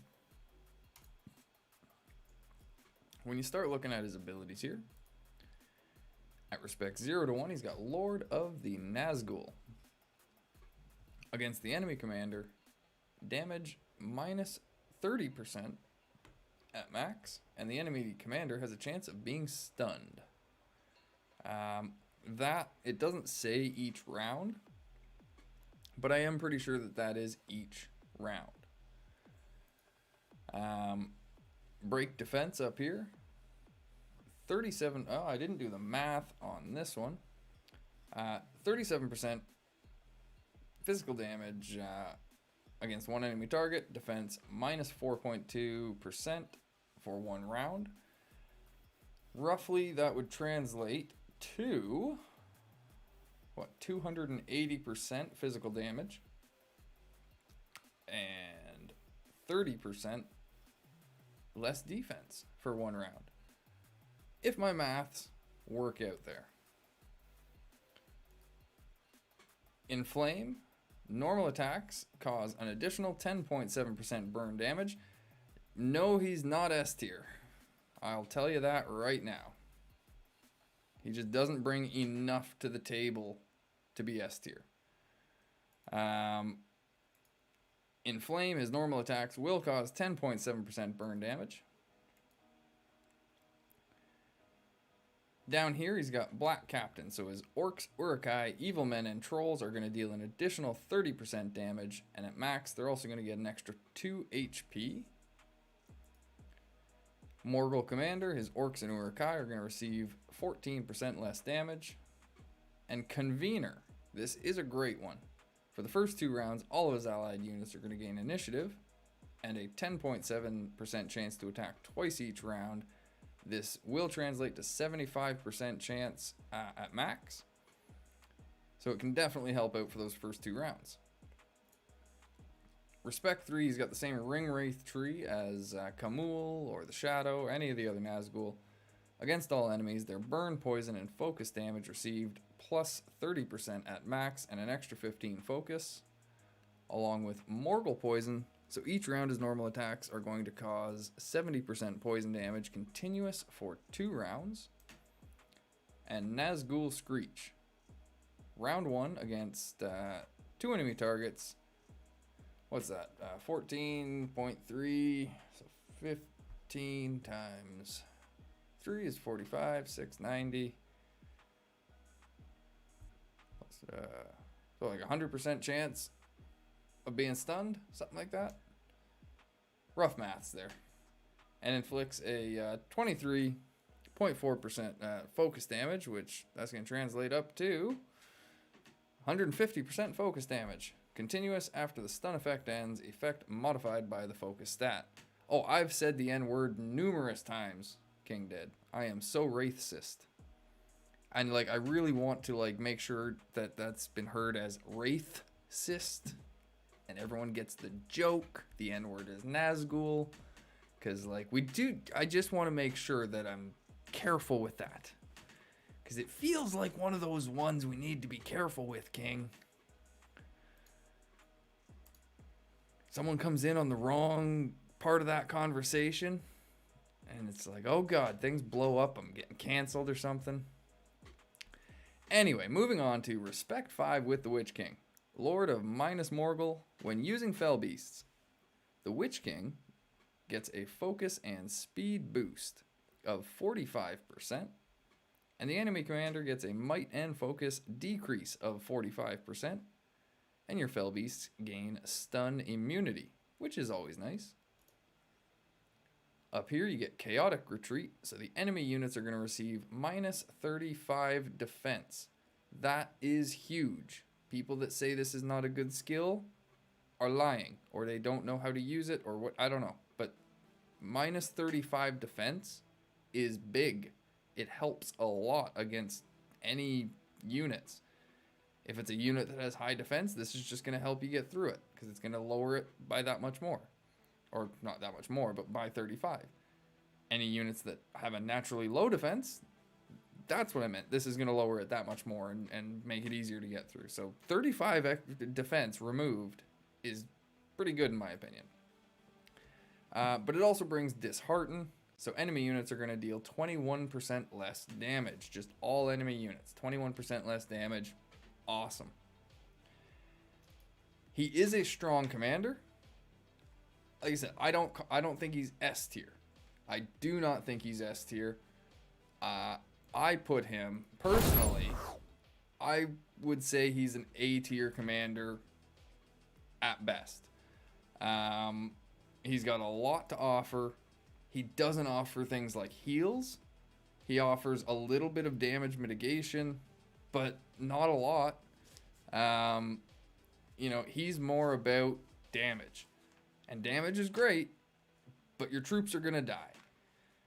And so, for me, if you want to reach S tier, you need to provide heals. You got to provide stuns. You got to provide damage mitigation. You got to provide double attacks. Like, you got to bring a lot to the table to be an S tier commander. And that's why Karoon is there, because he provides all that stuff. Whereas, you know, these guys, they got a lot of damage, but they don't have as much utility as some of the others. So, again, I put him at A tier.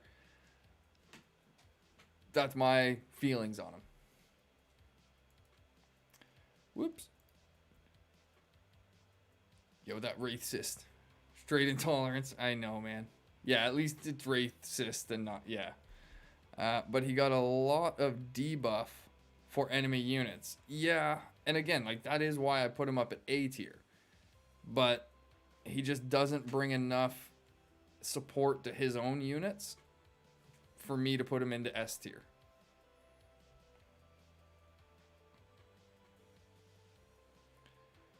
All right, back over to the live. Let's take a quick peek. Let's see if this is he doing anything? No, you have you calmed down there, buddy? You learned your lesson a little bit, maybe. What do we got here? A level 4. Well, I just want to make sure that, you know, you're not too close to your tile limit. Help him out with this here. And we'll jump back into the thingamajig while we're doing that. So, moving right on over to the left, we will now talk about Mr. Sauron. He is a strategist. Same as Black Serpent. So at level 20, he's going to get 25 extra focus, 2 extra skill points. His focus, poison, and burn damage is going to increase by 10%. Not bad stuff to have. He's got meh, like an alright might, an alright speed, but his focus at base is awesome. 115. That tells you right there you do want to focus on his focus stat. Hey Ryan, how's it going? First time catching a stream live, but I watch them all. Hey, thank you very much. I appreciate the support, man. Yeah, we're just doing a quick tier list here for the tier 3 evil commanders. We're halfway through. We're talking about Sauron now, and on paper, Sauron seems like he should be a good commander. The Deceiver tree, enemy units, I think, did I do the, I thought I did the math on this one. No, I got to Sauron, or Saruman, sorry. Anyway, the Deceiver tree, 0.8%, that's, I had started doing the math, didn't write it down. It's 12%, I believe. Damage received plus 12%, modified by the focus stat, and he gets an extra 20 focus. So because it's modified by the focus stat, it is going to translate to higher than that 12%. That's why they've put that so low. Because, you know, this would be one like a lot of the Galadriels you're seeing where you would be trying to get this guy up to 500-600 focus. Something like that kind of insane number. And at that point, that damage increase is going to be pretty high. Enfeeble, enemies subject to madness receive, what's that, 6, 42, so 40% roughly extra damage. And Ring of Terror is what's going to provide that madness. The first 2 rounds, enemy commander and their units. 70% chance of afflicting madness each round. So that's 2 rounds that you have a 70% chance of afflicting madness against the commander and all their units. While they're afflicted by madness, they're going to receive extra damage. And they're going to be receiving extra damage on top of that. So again, on paper, this looks like it should be a really good tree. I've been hearing stories about him underperforming. Maybe people aren't using this tree. I don't know. But I think the Deceiver is a really good tree. You would probably want to go with Lord of the Gifts on this guy to give your base stats from equipment an extra 30% increase, as well as another 20 focus. Again, that's just going to help you get to huge focus numbers for this guy to really increase that damage modifier. He gets black arts down here, so he's going to do a huge focus damage hit to 2 enemy targets, modified again by the focus stat. More importantly, it's going to provide a heal block for 1 round. Trembling Strike, against 2 enemy targets, he deals another huge focus damage hit, modified by the focus stat. Sorry, this would be 90% at max, I think. And this one should be about 150% at max, if my maths are correct. Gorthar, it just fits perfectly in line with the 2 of these if you don't get them to respect 5. All enemies are just going to receive an extra, let's call that 30%, because it's close enough to 2 for me that I'm going to call it 30%. It's probably like 28 or something around there. But anyway, they're going to receive extra focus damage, and he's going to get another 20 focus. So just in these 3 skills, if you max them, that's 60 extra focus right there. You go with Soul Siphon. Yep, as Ryan is pointing out here. Against 2 enemy targets, deals, I did math on this for Saruman, because he has it as well. 60% focus damage, modified by the focus stat. And 2 allied units are going to recover 60% HP. It's a nice little way of just dealing extra focus damage, which is going to be pretty huge with all his modifiers, but also topping up your units as they do damage. What are the damage reduction for focus, by the way? I'll get to that in just a moment, Gideon, once we're done with his skills here. Overload is another pretty good one here for his just, focus damage. Against 3 enemy targets, damage plus 5%. So they are going to do 5% extra damage. But they receive 4.8 times 7. That's again 28%. Or 30, yeah, roughly 35%, sorry. Focus damage, continuous, every round, modified by the focus stat. So it's going to translate into a lot of focus damage every round from this guy.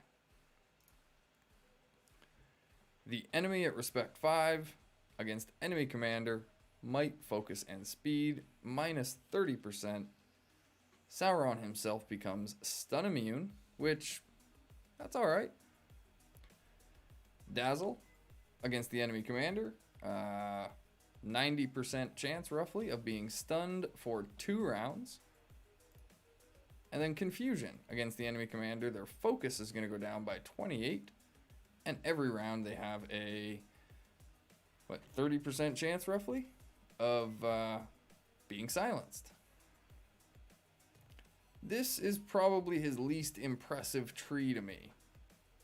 Just because he's got so much that's modified by his focus stat, you would definitely want to try and get all 3 of these titles. He'd be like the Theo, in my opinion, where I've gone for all 3 of those titles. But I mean, it's tough because honestly, I would want all of these skills.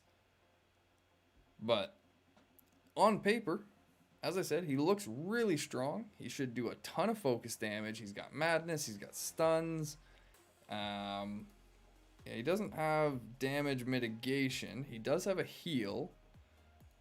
Like the stuns and the madness kind of mitigate some damage. But he's got so much focus damage. He does have the stuns. He does have a heal. He's got a heal block. I want to say that he's an S tier commander because I feel like if you build him right, if you use him right, there's no way that he shouldn't feel like an S tier commander. But I do hear that he's underperforming. So I don't know what to do. Do I just hedge my bets and put him in A? Do I drop him in B because people say he's underperforming? That's where I say, do I just hedge my bets here and just drop him in A because I still feel like he should be a really strong commander. I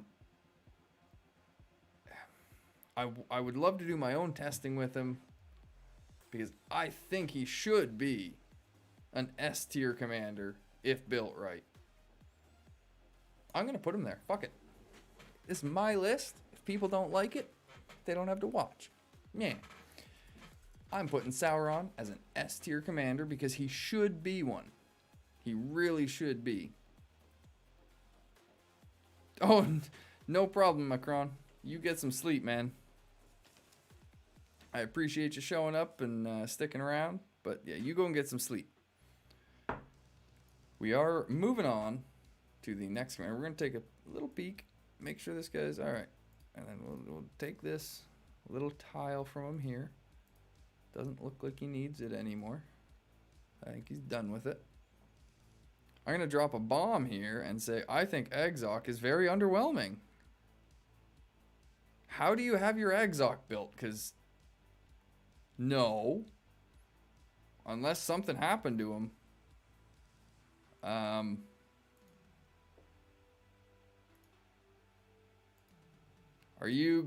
Did you focus on this tree up here? And this tree here?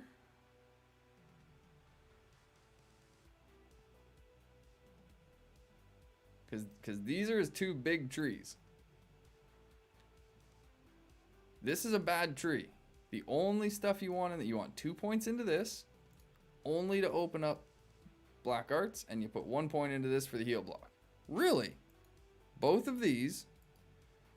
What kind of damage numbers is he putting out?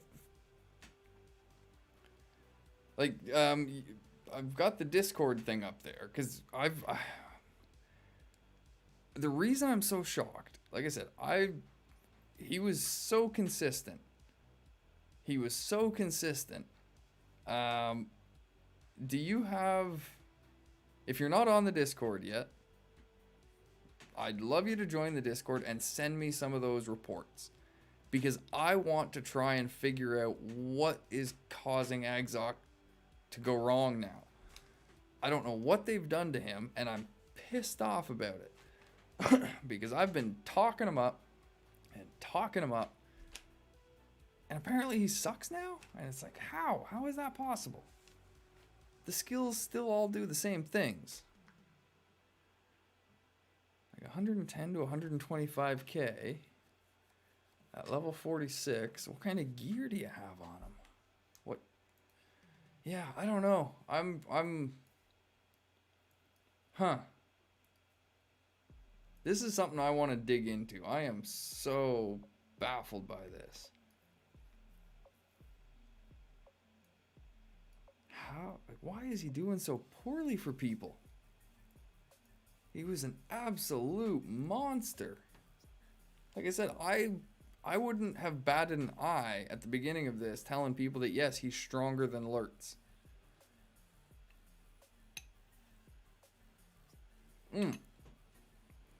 Lurtz has always been where it's at.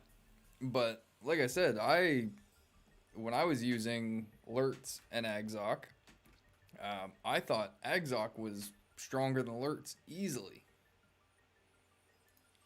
But from what I'm hearing now... Oh.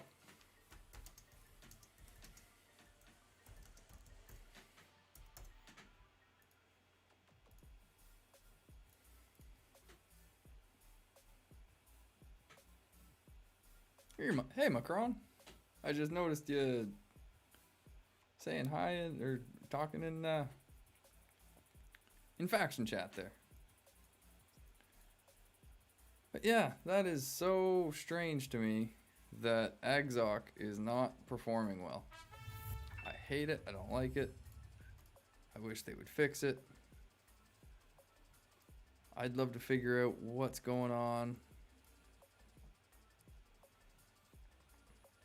Nice.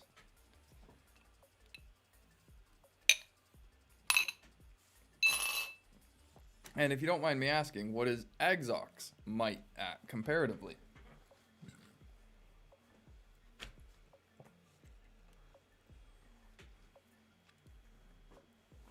All right.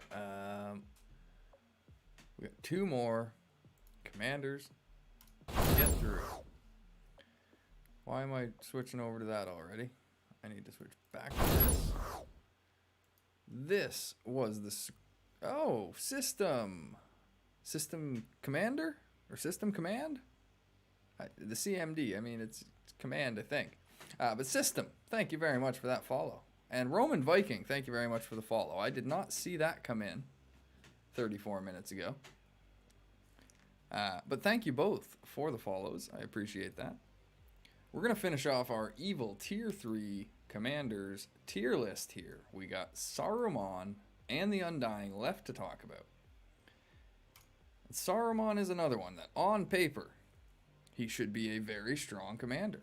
And like, as you can see, none of these guys are going to be, even the Undying, I think he might be a B tier. I don't think anyone is C or D, to be honest. They're tier 3 commanders for a reason. They're all strong. So, if anyone was here looking for like D tier, no, they're all strong. They all offer good things, even if it's just on paper. So let's get right to, actually I want a cherry first. I finished my drinks, now I get a cherry.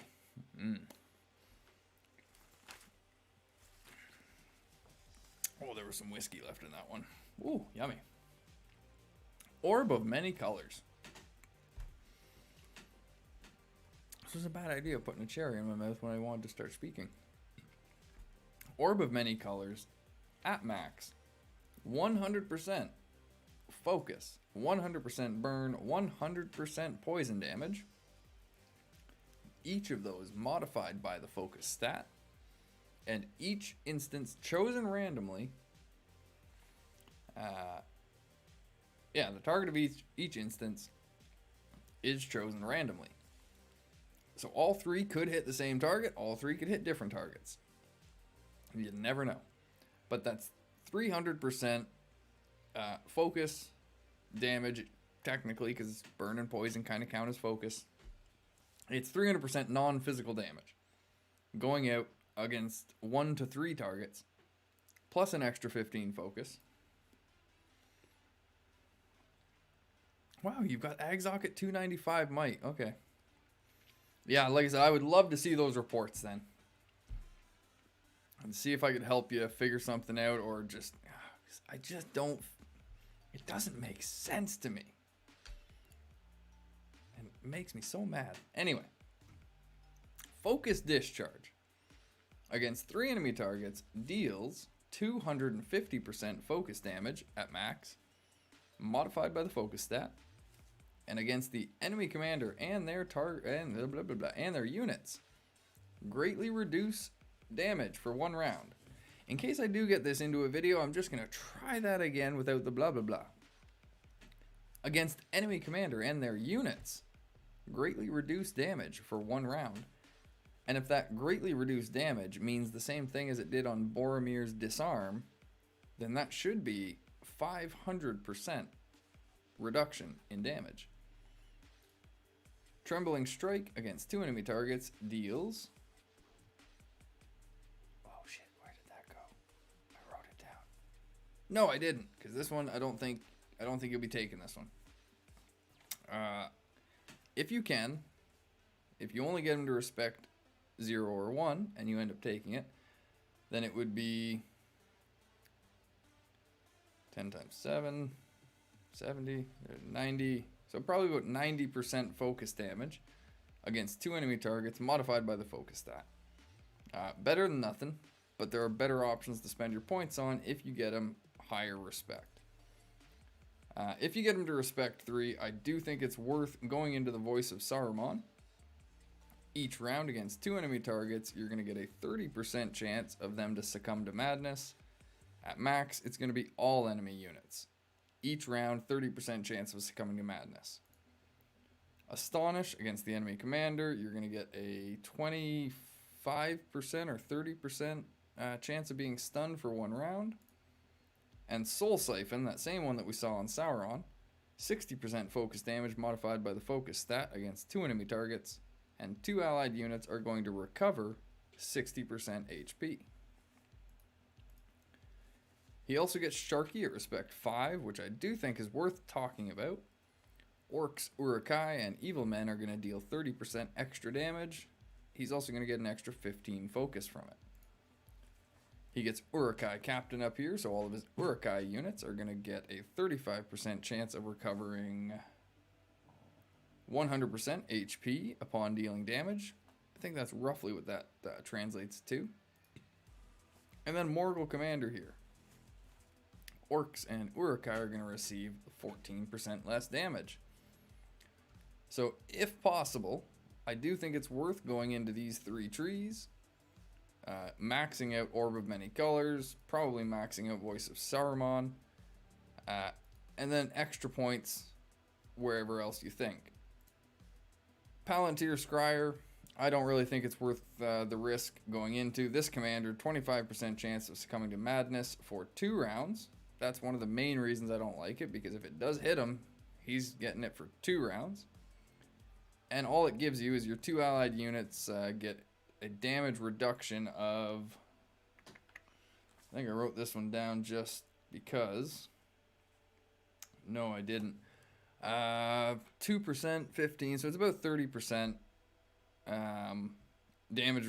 less damage received for the next 2 hits. Effect modified by the focus stat, which, yes, can translate into a decent amount of mitigation. But again, it takes your commander out of the fight pretty much for 2 rounds.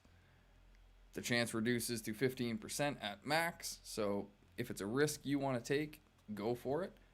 It does open up fanaticism, and all of your melee units are going to receive so that's what, 10% roughly extra damage each round at max. But wild magic here, again, it's the same one from Black Serpent. I don't really think it's worth it. Against an enemy target, you're going to deal focus damage at the cost of dealing focus damage to one of your allied units. And it's modified by the focus stat as well, so it's going to deal a lot of damage to your own unit. That's why I personally say Orb of Many Colors and Voice of Saruman are the big two that you want to focus on. And then if you do get them to Respect 5, you can get a decent increase as well as a heal and some damage mitigation down here. For his stats, I forgot to mention those. He's a balanced commander. So he gets 25 might, 25 focus, 25 speed, and 2 skill points at level 20. And somebody asked about focus damage reduction. So just one moment, when I get his ranking up here, we will talk about that, and then we will finish off with the Undying. So Sauron here, or Saruman, you know what, comparatively,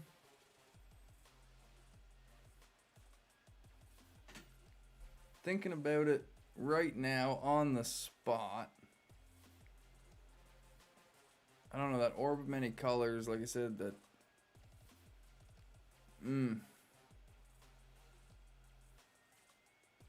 I think he might be A tier.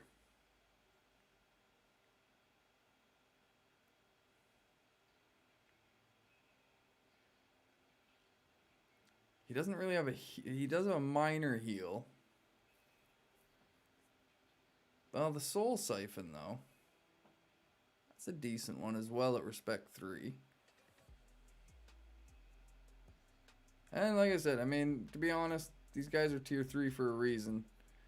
On paper, he should be an A. If you get him to Respect 5, get all the ideal stuff. If you only get him to Respect 3, maybe he'll only feel like a B. But again, with the Orb of Many Colors and Voice of Saruman trees, I could see him feeling like an A as long as everything's working the way it should. It just, on paper, you know, tell me if I'm sounding wrong on that from what we just went over. But on paper, he sounds like he should be doing just about whatever you want. He's got focus, burn, and poison damage, madness, damage increases. Like I said, he's got a couple of heals. So I don't know. If he's underperforming, maybe there are some reasons for it. But he feels like he should be performing like an A tier. And then we were going to talk quickly about focus damage reduction. So as you can see here, he's got 60. Khaldun, for example, has 66 focus right now. That is reducing the damage received by my army by 3.3%. So I don't know if that math works out consistently. 3.2% at 65. I don't know if other people could check their commanders and see if, because that's what, 20% translate? That's 20% translation, roughly, if my maths work. They might not, because I'm tired, but other people may be able to check commanders with different focus numbers and see if that 20%, if I'm right on that, carries over. Or if whatever that translation, whatever that like relationship ratio is, if that's consistent amongst different focus numbers, then that should be pretty easy math to figure out and come to an idea on. And as you can see, that increases per level, so that's also going to increase as your focus goes up. Yeah, this guy's learned his lesson, it looks like. He's gone quiet. Good. All right, drum roll, please. We're getting through this. We were going to have some fun with the elves tonight, but, like, this is taking... we'll have 20 minutes to go have some fun with them. We'll get through this. We'll get through the Undying quick here and go have some fun with the elves before we finish off. The Undying is a support commander. Oh, God, I didn't go into the live screen. Again, I did the thing. So the Undying is a support commander. He gets 25 focus and 5 skill points at level 20. And if you look at his skills here, he's got the Undertaker skill tree, the same as Shadow. He got the beating he needed, but not the one he deserved. Indeed. Indeed. The Undertaker tree up here, normal attacks deal 40% damage to all enemies, which is great. And at max, so that's going to translate to 4 times 15 is going to be 30, 60, so 600%. Wow, that seems big, but the math should work. 600% damage to all enemies. That'll translate to poison damage at max. He gets the delayed plague. Yeah, not a problem, Ryan. He gets the delayed plague up here as well. So round 7, he is going to do a massive, like 900% or something, poison damage to 2 enemy units. As I say, a powerful poison damage once, but it is huge. And then he gets the normal plague against 2 enemy units or enemy targets. Deals 37, so 20, roughly 25%, or 250, percent poison damage, and they cannot recover HP for 2 rounds. So a 2-round heal block. Heal blocks are great. Do not underestimate heal blocks. Undead Commander down here. His entire army gets a 4 up to 60% chance of avoiding all physical damage from the first 4 hits sustained. That's something you need to be careful about, because that is not the first 4 rounds necessarily. If there are reasons that your army is going to get hit more than once, this could wear off before round 4. He'll get an extra 15 speed at max. Dishearten down here, so enemy units are going to deal 21% less damage. And then Nimbleness, your allied units, are going to receive 28% less damage from ranged units at max, which can help keep guys alive a little bit longer.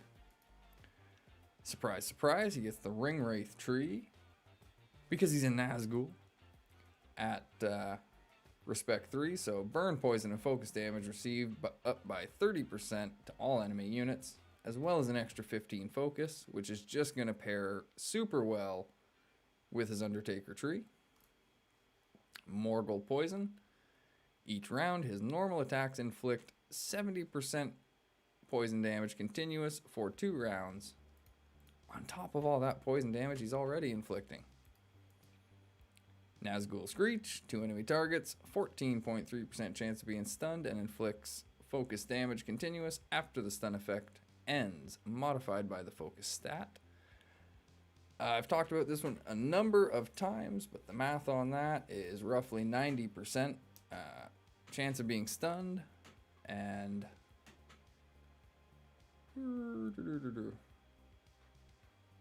numbers. I'm totally blanking on it, but yeah, numbers of focus damage modified by the focus stat, because, you know, it increases and such.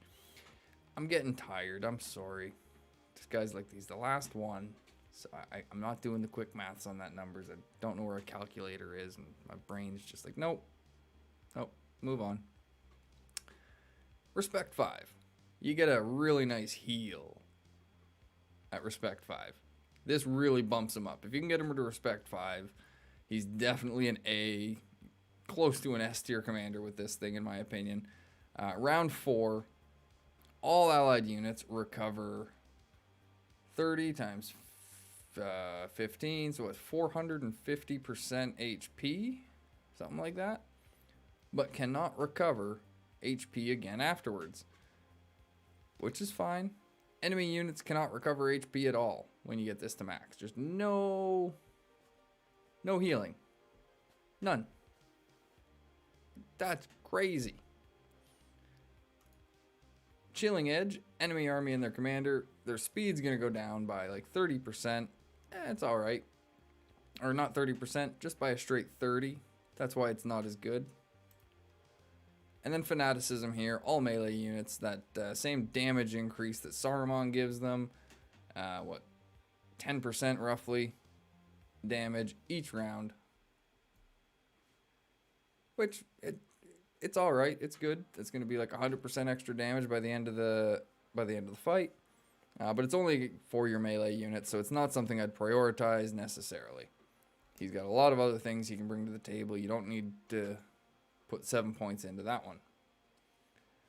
I would say Undertaker, Ring Wraith, Second Wind, those are definitely ones you want to get. Delayed Plague, although Delayed Plague you want. Plague you don't necessarily need, because if you can get Second Wind, you just shut off the healing right there. So the 2-round heal block from this isn't as important. If you don't get him to respect 5, I would say that you at least want 1 point into Plague just for that 2-round heal block. So you could like max out Undertaker, max out Delayed Plague, put 1 point into Plague, and then start focusing on the Ring Wraith tree to just pump up his poison damage like crazy. You could go with the Undead Commander if you want the avoidance, Dishearten for the damage reduction, and Nimbleness to protect yourself against ranged units if you really want. But with all of that being said, why did I transition to the same screen I was on? We got this guy left to go. And whoops.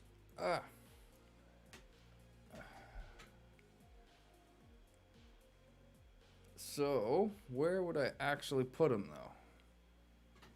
I honestly don't think he's A tier until respect 5. I do think he might be the only B tier commander to start off, just because like he does a lot. He brings a nice heal block at respect 1. Although I don't know, he does have the it's not 4 rounds, it's first 4 hits. The Dishearten tree is here, but the one that reduces enemy defense isn't. The Nimbleness is alright, but yeah. Ring Wraith probably puts him up to an A tier.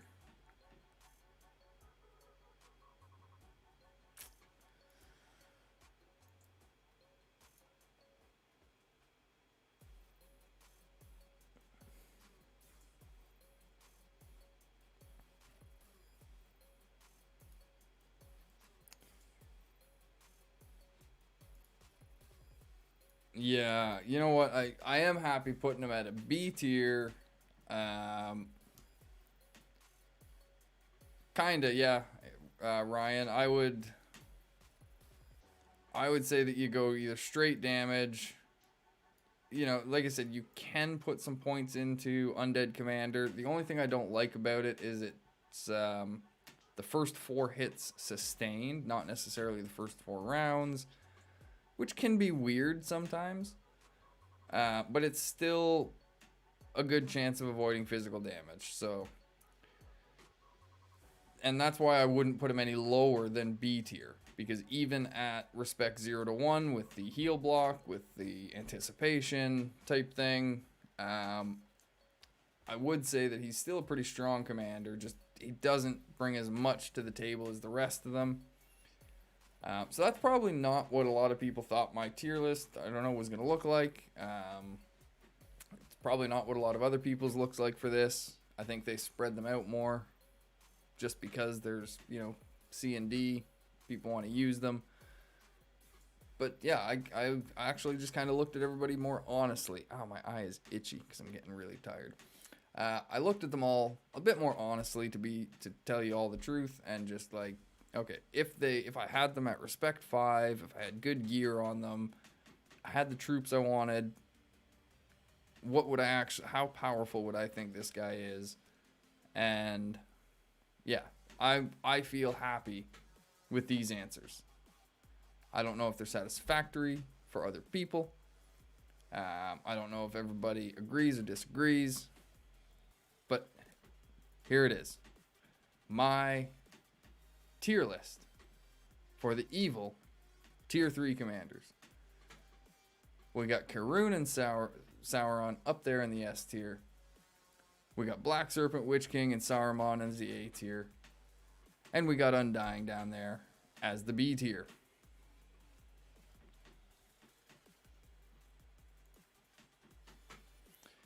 And yeah, so for editing Adam, there you go. You can, if we download this video and shit, then try working with that and get stuff done. Back to live, so we can look at AjMcGamer.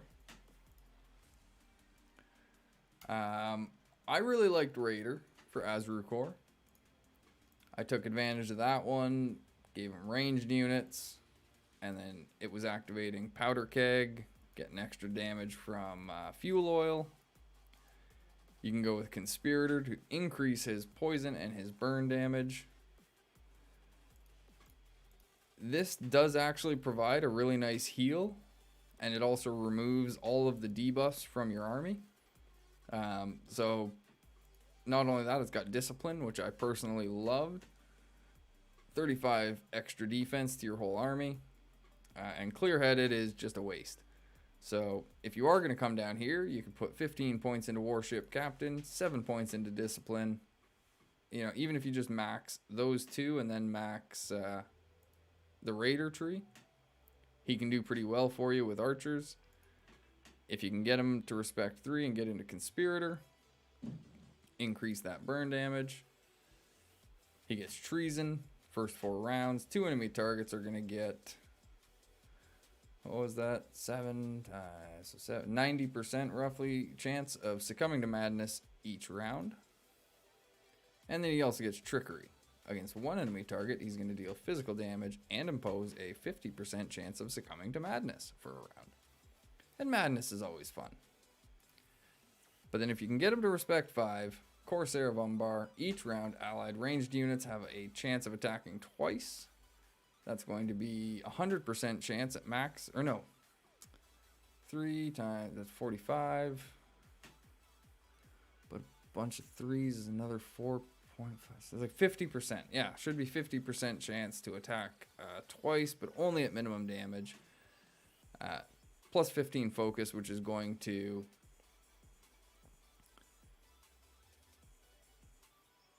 which is just going to help the burn damage. Logistics will increase your siege damage by 7, and Evil Alliance will give you some damage mitigation. But as I said, Warship Captain, Discipline, Raider, Conspirator, those can give you some really nice things to work with as long as you're using ranged units. Would you say Black Serpent could be S tier at respect 5 with Mama Kills? Yes, I do, Ryan. That's one of the things I was saying, is that some of these rankings are a little different depending on what you get, and this is why I was prefacing everything even earlier tonight and saying that I don't like doing tier lists. I don't like doing rankings because it's such a subjective thing. People have different strategies that they use. People value different stats. People use different troops. And all of that stuff can make major differences in how a commander performs. You know, maybe I'm looking at certain skills on these guys differently than other people, and that's why I put them in a different position than others or whatever. I don't want people looking at my tier list and going to others and saying, well, you say that Undying is A tier, but AJ said he's B tier, so he sucks. You're like, no, that's not what I'm doing here. That's not what I'm trying to do. People asked my opinions. I'm just voicing my opinions and my thoughts. Like I said, I figured I'd go through the process with you, show you how I make my decisions. I just basically read the skills and I try and think of, okay, how could these be used? How could I actually make the most use out of some of this stuff? And so, yeah, I come to decisions like this.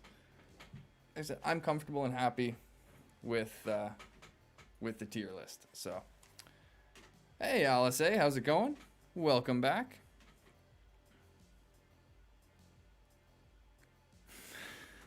There we go. I will take King Dead's endorsement. If he says my tier list is the tier list, then you can listen to King. You can take that to the bank. But anyway, cool. Now that we got all that done and out of the way, what do you say we switch on over to our good account and just send some commanders at some elves for the last 7 minutes until we hit that 1 o'clock mark. Just to have some fun. Just some laughs.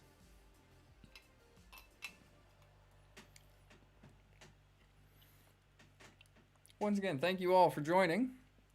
I do hope that the tier list was informative, and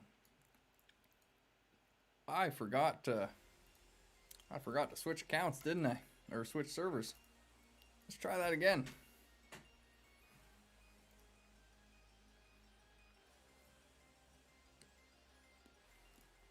Yep. All right. There we go. Server 1. Click the buttons. I'm going to take this time, too, to try and get this out of the way beforehand. If this has been informative, entertaining, engaging, all of that fun stuff, please be sure to hit the like button, the subscribe button, the bell button, the button, you know, all the buttons. There are so many buttons these days that you gotta push, and if you don't push them all, then like a kitten dies somewhere. It's terrible, man. Please don't kill the kittens. Just push the buttons. That's all you gotta do is just push the button. Not that button. No, there's that button. That one doesn't need to be pushed. You don't push that button. Hey, Andreas Bachos, how's it going? Ooh, talking about good account. It's so very hard to beat Rohan's Theo. No matter what, it's like he's a sorcerer. And those yes. I wish I could tell you like the secret sauce, but no. When it comes to fighting Rohan specifically and like fighting Theo, you basically have to try fire with fire. You know that they're gonna run marshals, and you can't beat those just unit for unit. So you basically have to use your own Theo or your own Eowyn running Cavaliers, in my opinion, because they have their own damage increase for the first instance. Cataphracts. If you're Gondor, you're going to want to run Swan Knights. And in that case, you would run Swan Knights, Cavaliers, and Bow Knights.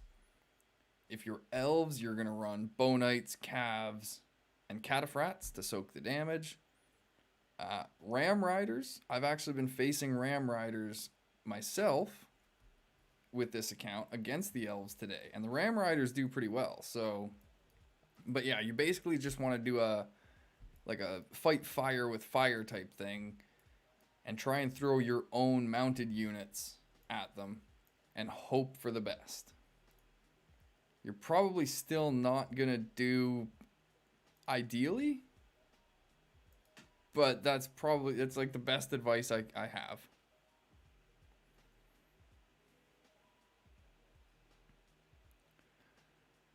Swan Knights keep getting smashed. Yep.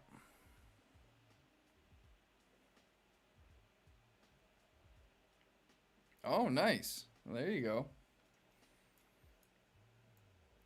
All right. Ooh. Mr. X-Pod's man somebody up here, eh? All right. Let's do it. Haldir, go make us a path. We're gonna go say hi to X-Pod. And maybe Dirk and Yeetus? Should we say hi to Dirk and Yeetus as well? We got Ticello down here. We could say hi to him. Andrejo. X-Rick. Rick James. Oh, we got options. So many people. So many friendly elves. Oh, well, we're not going to let them build a Sears. That's just uncalled for.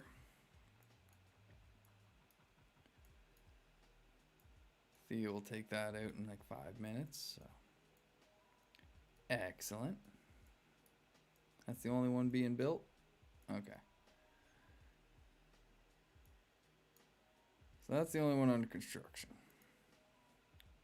Bowl. Yeah. Mega. We were fighting it out with Mega earlier. As well as Scar. He had a really good Galadriel.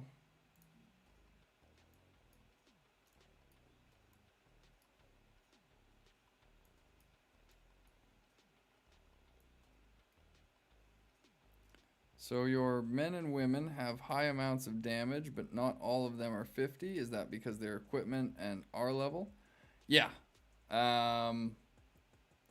So, yeah, like Arwen, I mean, 49 is close enough to 50 for me, for her. Arwen, for example, as you can see here, she's got some pretty good gear, strengthened and refined, some gold, so her stats are decent. They're not quite as high as Theo's. He's got better gear and is higher level. But for a level 41, she's got respectable stats for sure. And the abilities that she gets, the damage increases here, the heals that she gets, they allow her to stand toe to toe, maybe not against 50s, but definitely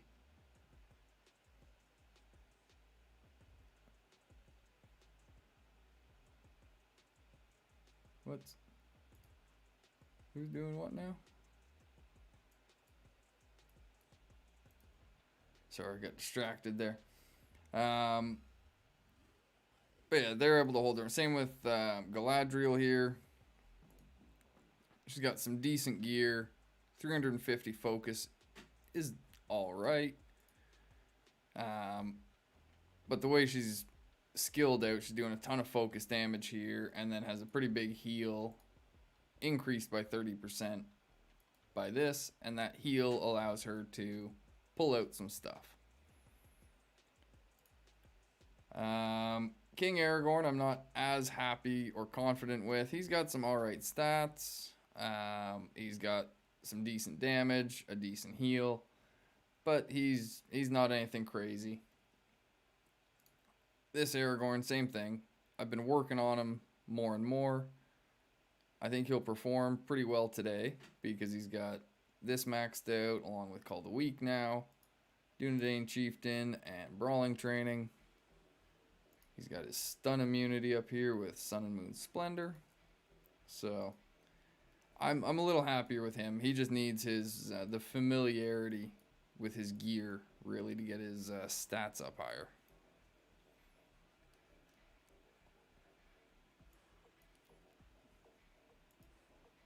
Yeah, as you can see, 24, 24, 17, 36. He's not getting the full benefit yet.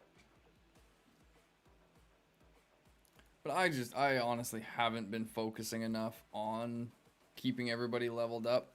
You know, I got these guys to where they were and was like, yeah, that's cool. Now I just want to go have some fun. Once I started hearing about all those changes they were going to be making for the next season, I lost a lot of motivation to keep going the way I usually do. So that's why I don't have more commanders in and around the 50 range yet. But also I've made the right decisions and haven't been taking heavy losses because of it either. So you make it work once you learn the stuff and the things. And marshals are great. I'm not going to deny that. All right, Theo is 18 seconds. Sorry there. Sure. But yeah, sorry there, Sears. You're going down. Me no likey. Unless that's like a super overpowered commander. It is not.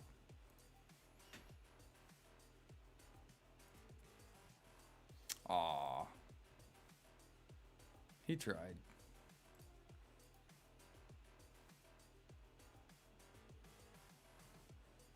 Ouch. 120,000. Wow.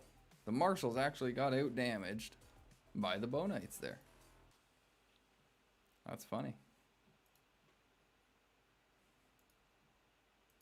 That does not happen very often. All right. Who else do we have?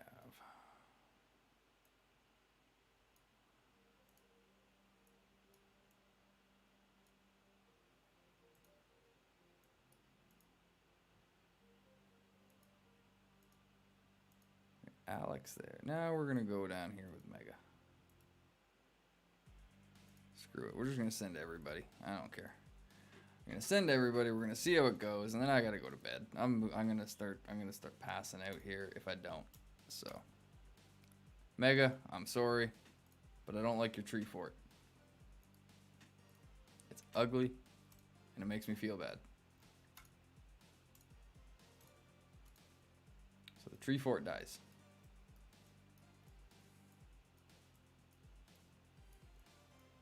And any commanders you have in it, they all die.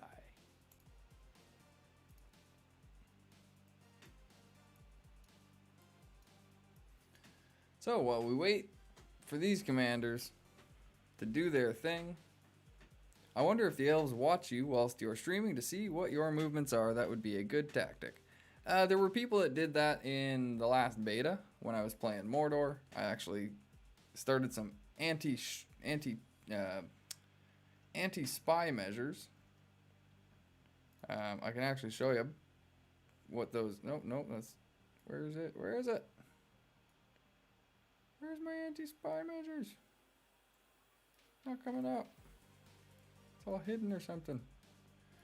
But yeah, I had like a picture.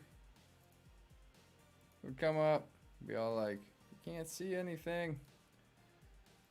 But now I honestly don't care. If people want to tune in and spy, they're more than welcome. 'Cause I just care about helping people. And I can adapt my strategy. If I know there are people in spying, I can feed them false information or just be like, yeah, I'm attacking you. What of it? Come at me.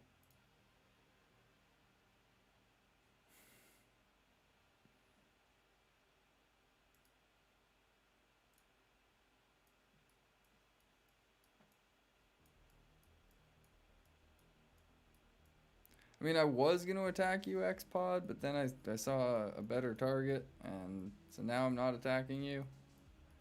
But, yeah, I kind of was planning on that at first.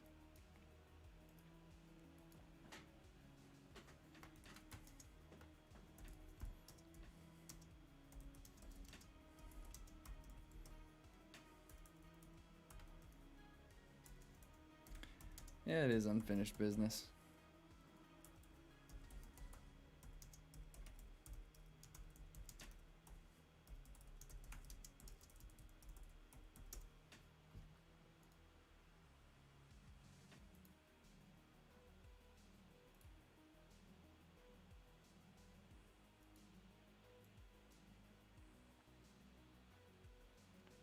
Aragorn 4 minutes away.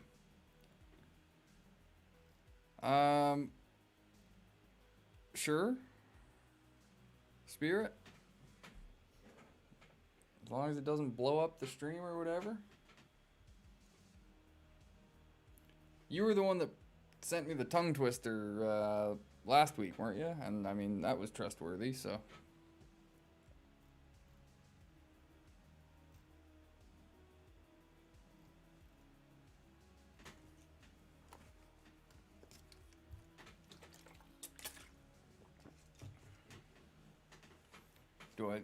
Do I need to allow it or something? I can't remember how this works.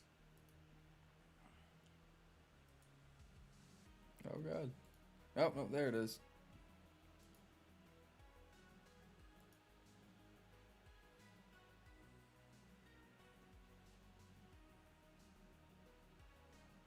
Ah, nice. Yeah, I guess so, eh? You're like the warning beacon. There you go.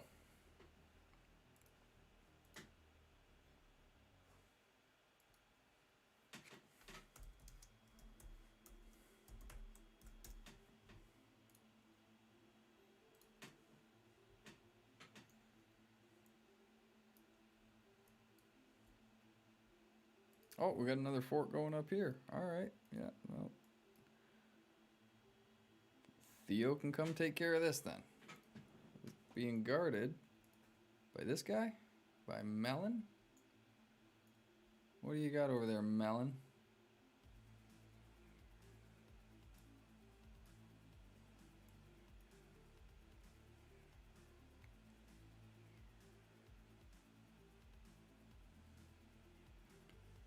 I guess X-Pod doesn't like the fact that I'm attacking. Oh, that's alright. You guys are still gonna, I mean, they're still gonna get their tree back. I really don't think my actions are gonna prevent them from retaking this tree. If they do, cool. I'll laugh. But they'll still be able to get it. I'm just having a little fun. Not like the devs are providing any.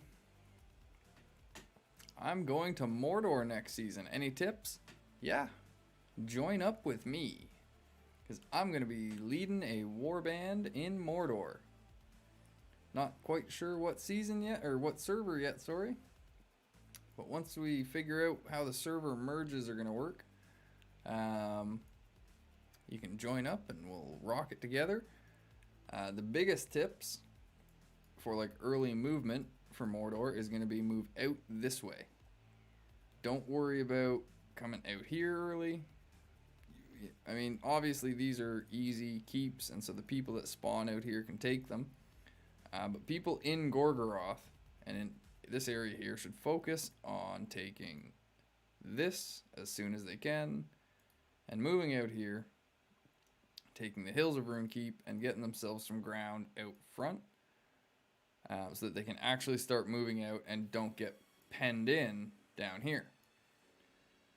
The Black Gate and Minas Morgul provide great early defenses for Mordor, and they've got to be taken advantage of. It's very, very hard to find grain and wood in the early areas of Mordor.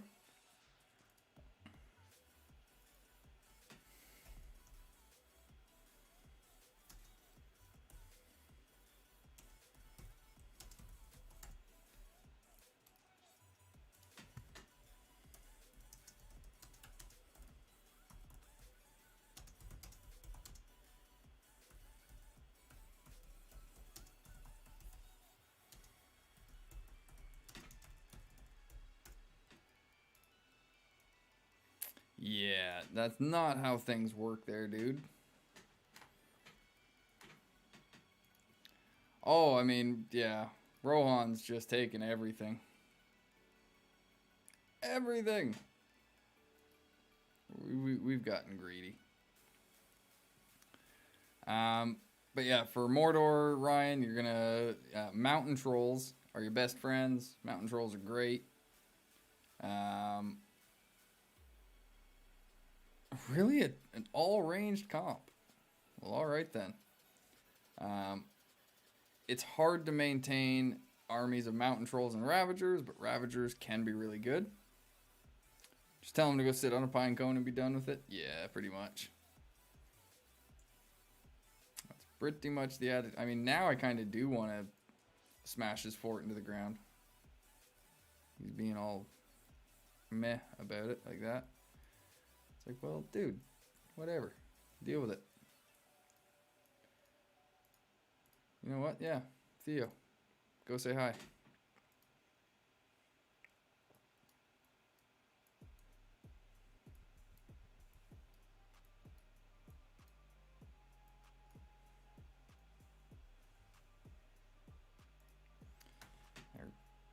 They're bringing the angry dwarf out in me tonight. Yeah. Rah, rah, rah. I'm generally a really friendly guy. I'm cordial and all that. Just, I don't know. Get on my bad side. And no, I don't. I'm in one.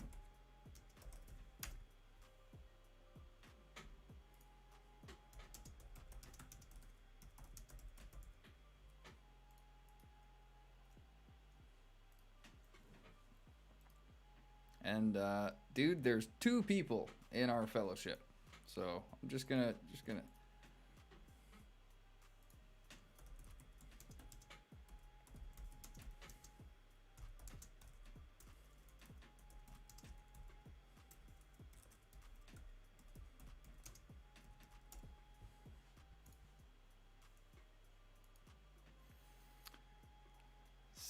Silly elves. I tell ya.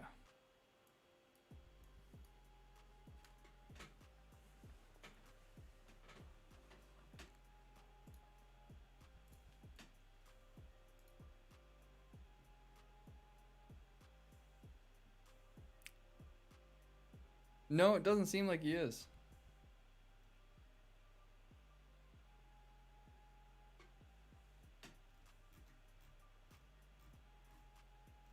Yeah, no, it doesn't seem like it. Kind of surprising. Most of the time they would be. Oh, wait.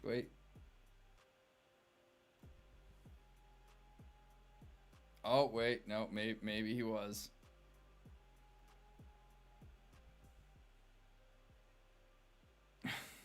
Yeah, okay, apparently he was in here whining earlier. And so I probably haven't made things any better.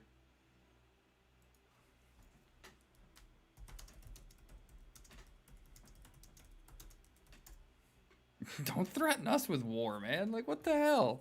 Now he's saying this is how you're going to start a war. Yeah, so what? We'll kick your ass if you start that war. Like, my God. You need to be in a position of intimidation to make those kind of statements. I could make that statement. You know, if he were doing this to me and I'd be like, dude, this is how you start a war, then it would be valid, you know, because we are the powerhouse, they are not. And so, yeah, it's just like, okay, I'll start a war all day.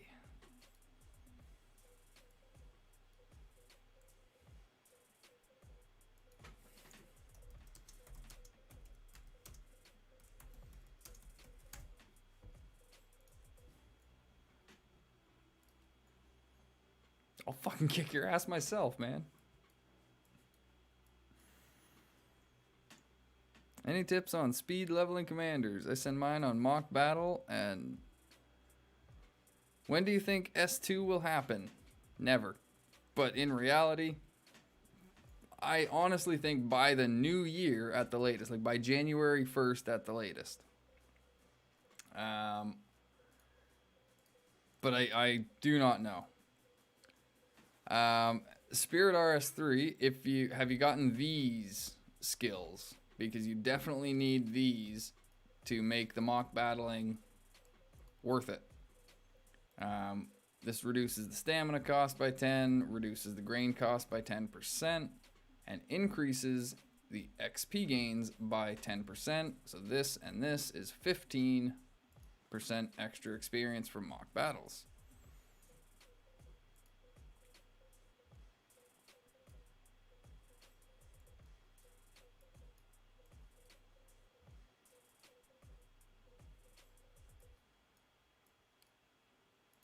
Haldir even got a draw here, eh? Nice. He won. Wow. Why are you hitting yourself, Haldir? Took out their...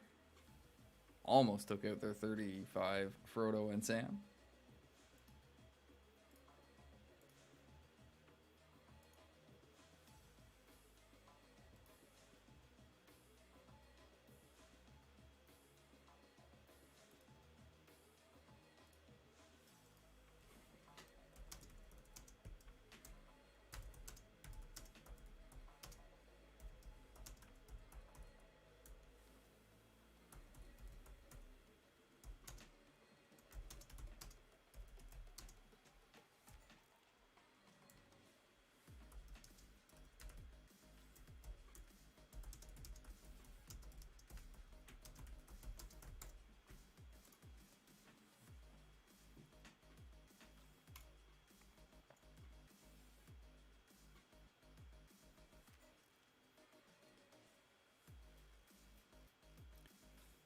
Yeah, that's exactly it. Like, we can't, even if we knew, without having, like, particular permission, we couldn't specifically tell you. So, I mean, I'm not saying that we do know, because I don't. Because that I can tell you without getting in trouble. I don't know. But, you know, those are my best guesses. That anywhere from like 2 weeks to a month, probably.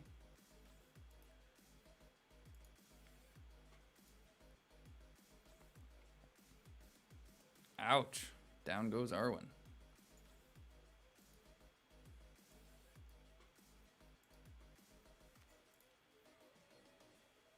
Yeah, you can just get right back because we're going to go smash that fort of his. Make sure he just shuts up.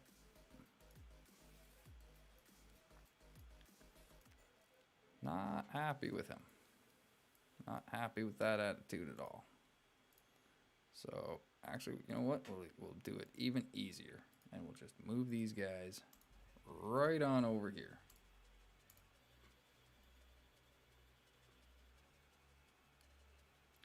Arwen and Gand are best units so far, don't you think? Arwen is great, yeah. They will take AJ, Galadriel, and my Theoden? Huh? Oh, they will take my Galadriel and your Theoden, yeah. Arwen is a really good commander, Yusuf. She's got a lot of heals. Gandalf is pretty good. With his Mithrandir tree now, yeah, for a tier 2, he's definitely one of the better ones, and I would suggest, if people have access to him early on, that they should definitely invest in him. He's better than some of the other options.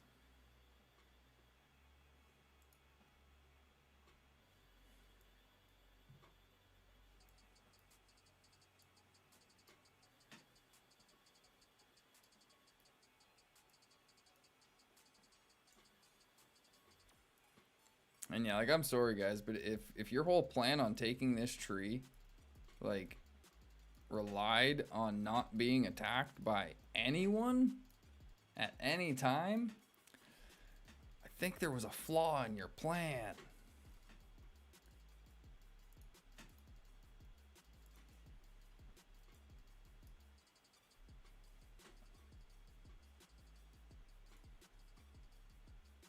Should totally send him the jaws. Dud-um. Duh.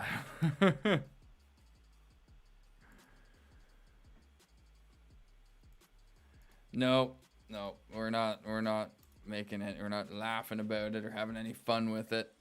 He's just getting the serious old beat down now. When S2 comes, will we be able to recruit evil troops and commanders if we are on the good side? I hope not. I really hope not, Yusuf. That's what they're talking about, though. That's what they said in the proposed change that made me start the whole stop the change thing. Is that, yeah, apparently the idea is that to some extent, it's not going to matter what faction, like what alignment you chose, you'll be able to recruit commanders and units from either good or evil, which is just going to be ridiculous and lead to stupid stuff. But it's an idea that they've got that they think is brilliant, that we're all trying to change, and we're just hoping for the best. So we'll see. We will see. I heard there were some surveys going out trying to get people's opinions on it. So hopefully they didn't rig it and just send the surveys to people they thought were going to be supportive of it. Because, yeah, I did my own survey on YouTube. Sure, there was only like 100 and some odd people that answered it. But it was overwhelmingly, it was like 70% or so. Just did not want the change at all. Hey Zon, how's it going? Haven't been around for a while. Well, you joined in right at the end here. We're just having some fun with some elves here while we can. And we're about to log off for the night. That's 2 more forts that we just took out. That's excellent. Quite excellent. Aragorn, just go see what they've got going over there. You're probably going to lose. I don't care. I just want to see what they've got to see if we need to send Theo over to deal with this when he's done up here.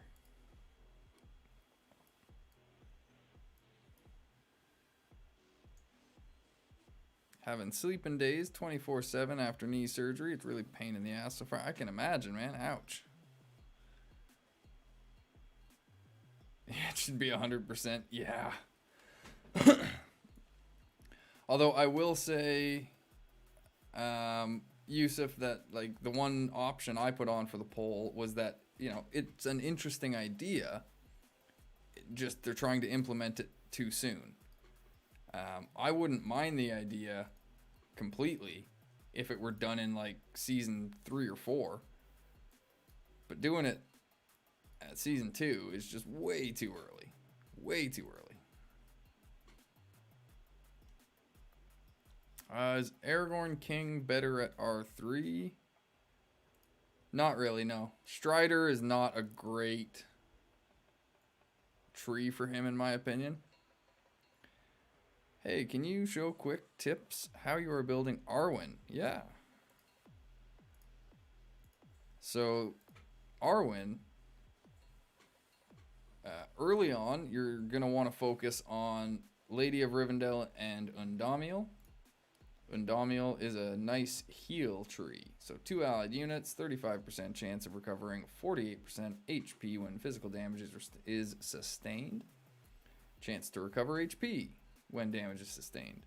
So I'm pretty sure, I know it's a little unclear, but I'm pretty sure the way that words is that at max, it just it removes the 35% chance, and it's guaranteed that whenever they sustain damage, they're going to recover 48% HP. Elven Blessing, 2 allied units recover 60% HP modified by the focus stat, and gain a 50% chance of reactivating the effect once. Cleansing Touch, 2 allied targets recover 11.7% HP modified by the focus stat. That's, as you can see, I've only got 1 point into this because you don't want to double up on heals like this that go off in the same round. You want to try and prevent overhealing since it can be wasteful. You can only heal so much in a round. But you still want to put, still want to put 1 point at least into Cleansing Touch, just to give the chance to remove a debuff. As I said, if you don't get her any higher than Respect 0 or 1, Lady of Rivendell is going to increase her focus damage and give her extra focus at max. River's Wrath is going to deal focus damage as well as impose a chance of being stunned. And then she's also got Surge, which deals the focus damage twice, modified by the focus stat, each attack choosing a different target. As you can see though, you really want to get her to Respect 5. This is going to decrease the damage received by all your allied units by 90%. That effect reduces by a fifth each time. You can get Nobility here to increase your men units damage by 21%. And Parting Gift, round 8, all allied units recover 380% HP modified by the focus stat. So she's just a crazy healer. She's going to draw for days. So what ended up happening here? Cool. Okay. Oof. That's actually an ouch. Well, we got a win here. That one, not so much of a win. Ouch. And only a 43 Gandalf, too. Yeah, he had the Guard of the Tower, though. Those will do it with a Gandalf.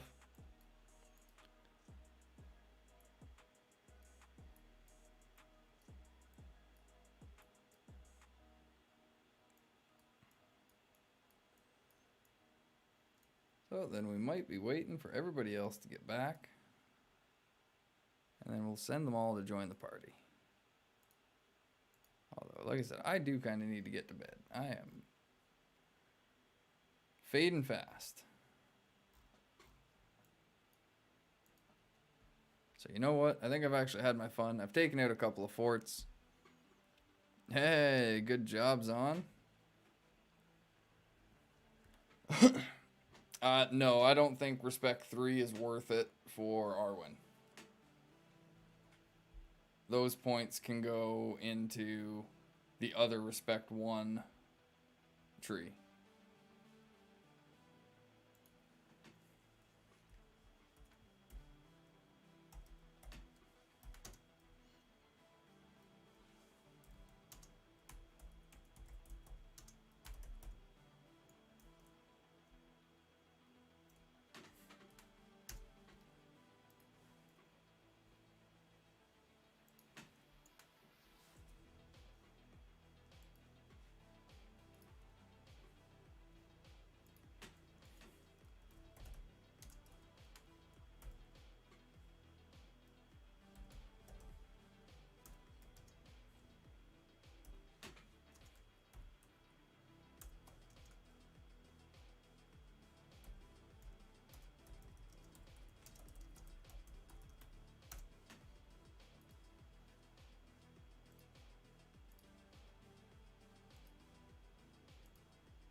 See, we got more people. Oh, yeah, the game is a salt farm sometimes.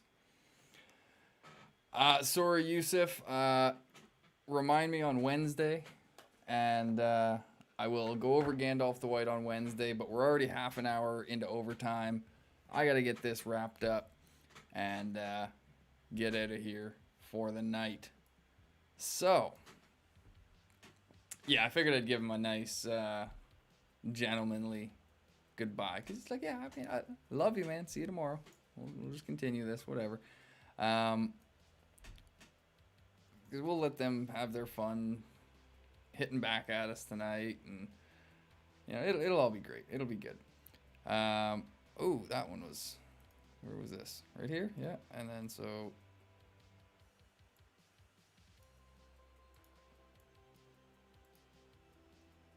yeah, like I said, we're just going to let them have their fun. So thank you all once again for joining. I hope it was fun, engaging, entertaining, all that fun stuff. There's the like button, the subscribe button. If you're on Twitch, there's the follow button. There's a bell on YouTube. If you want to support the channel and help me put out more streams and videos when I can, but I have been focusing on the streams, help me update the quality, get better lights so I'm not having to replace, all that fun jazz. You can support the channel at patreon.com/AjMcGamer or AjMcGamer.live. But all the support of just showing up, being here, chatting, taking part, that is an excellent time. And to all my patrons, to all my subscribers, to all my followers, thank you. I love you all. Until next time, good luck on whatever battlefield you find yourself on. Final transition of the night. Peace out.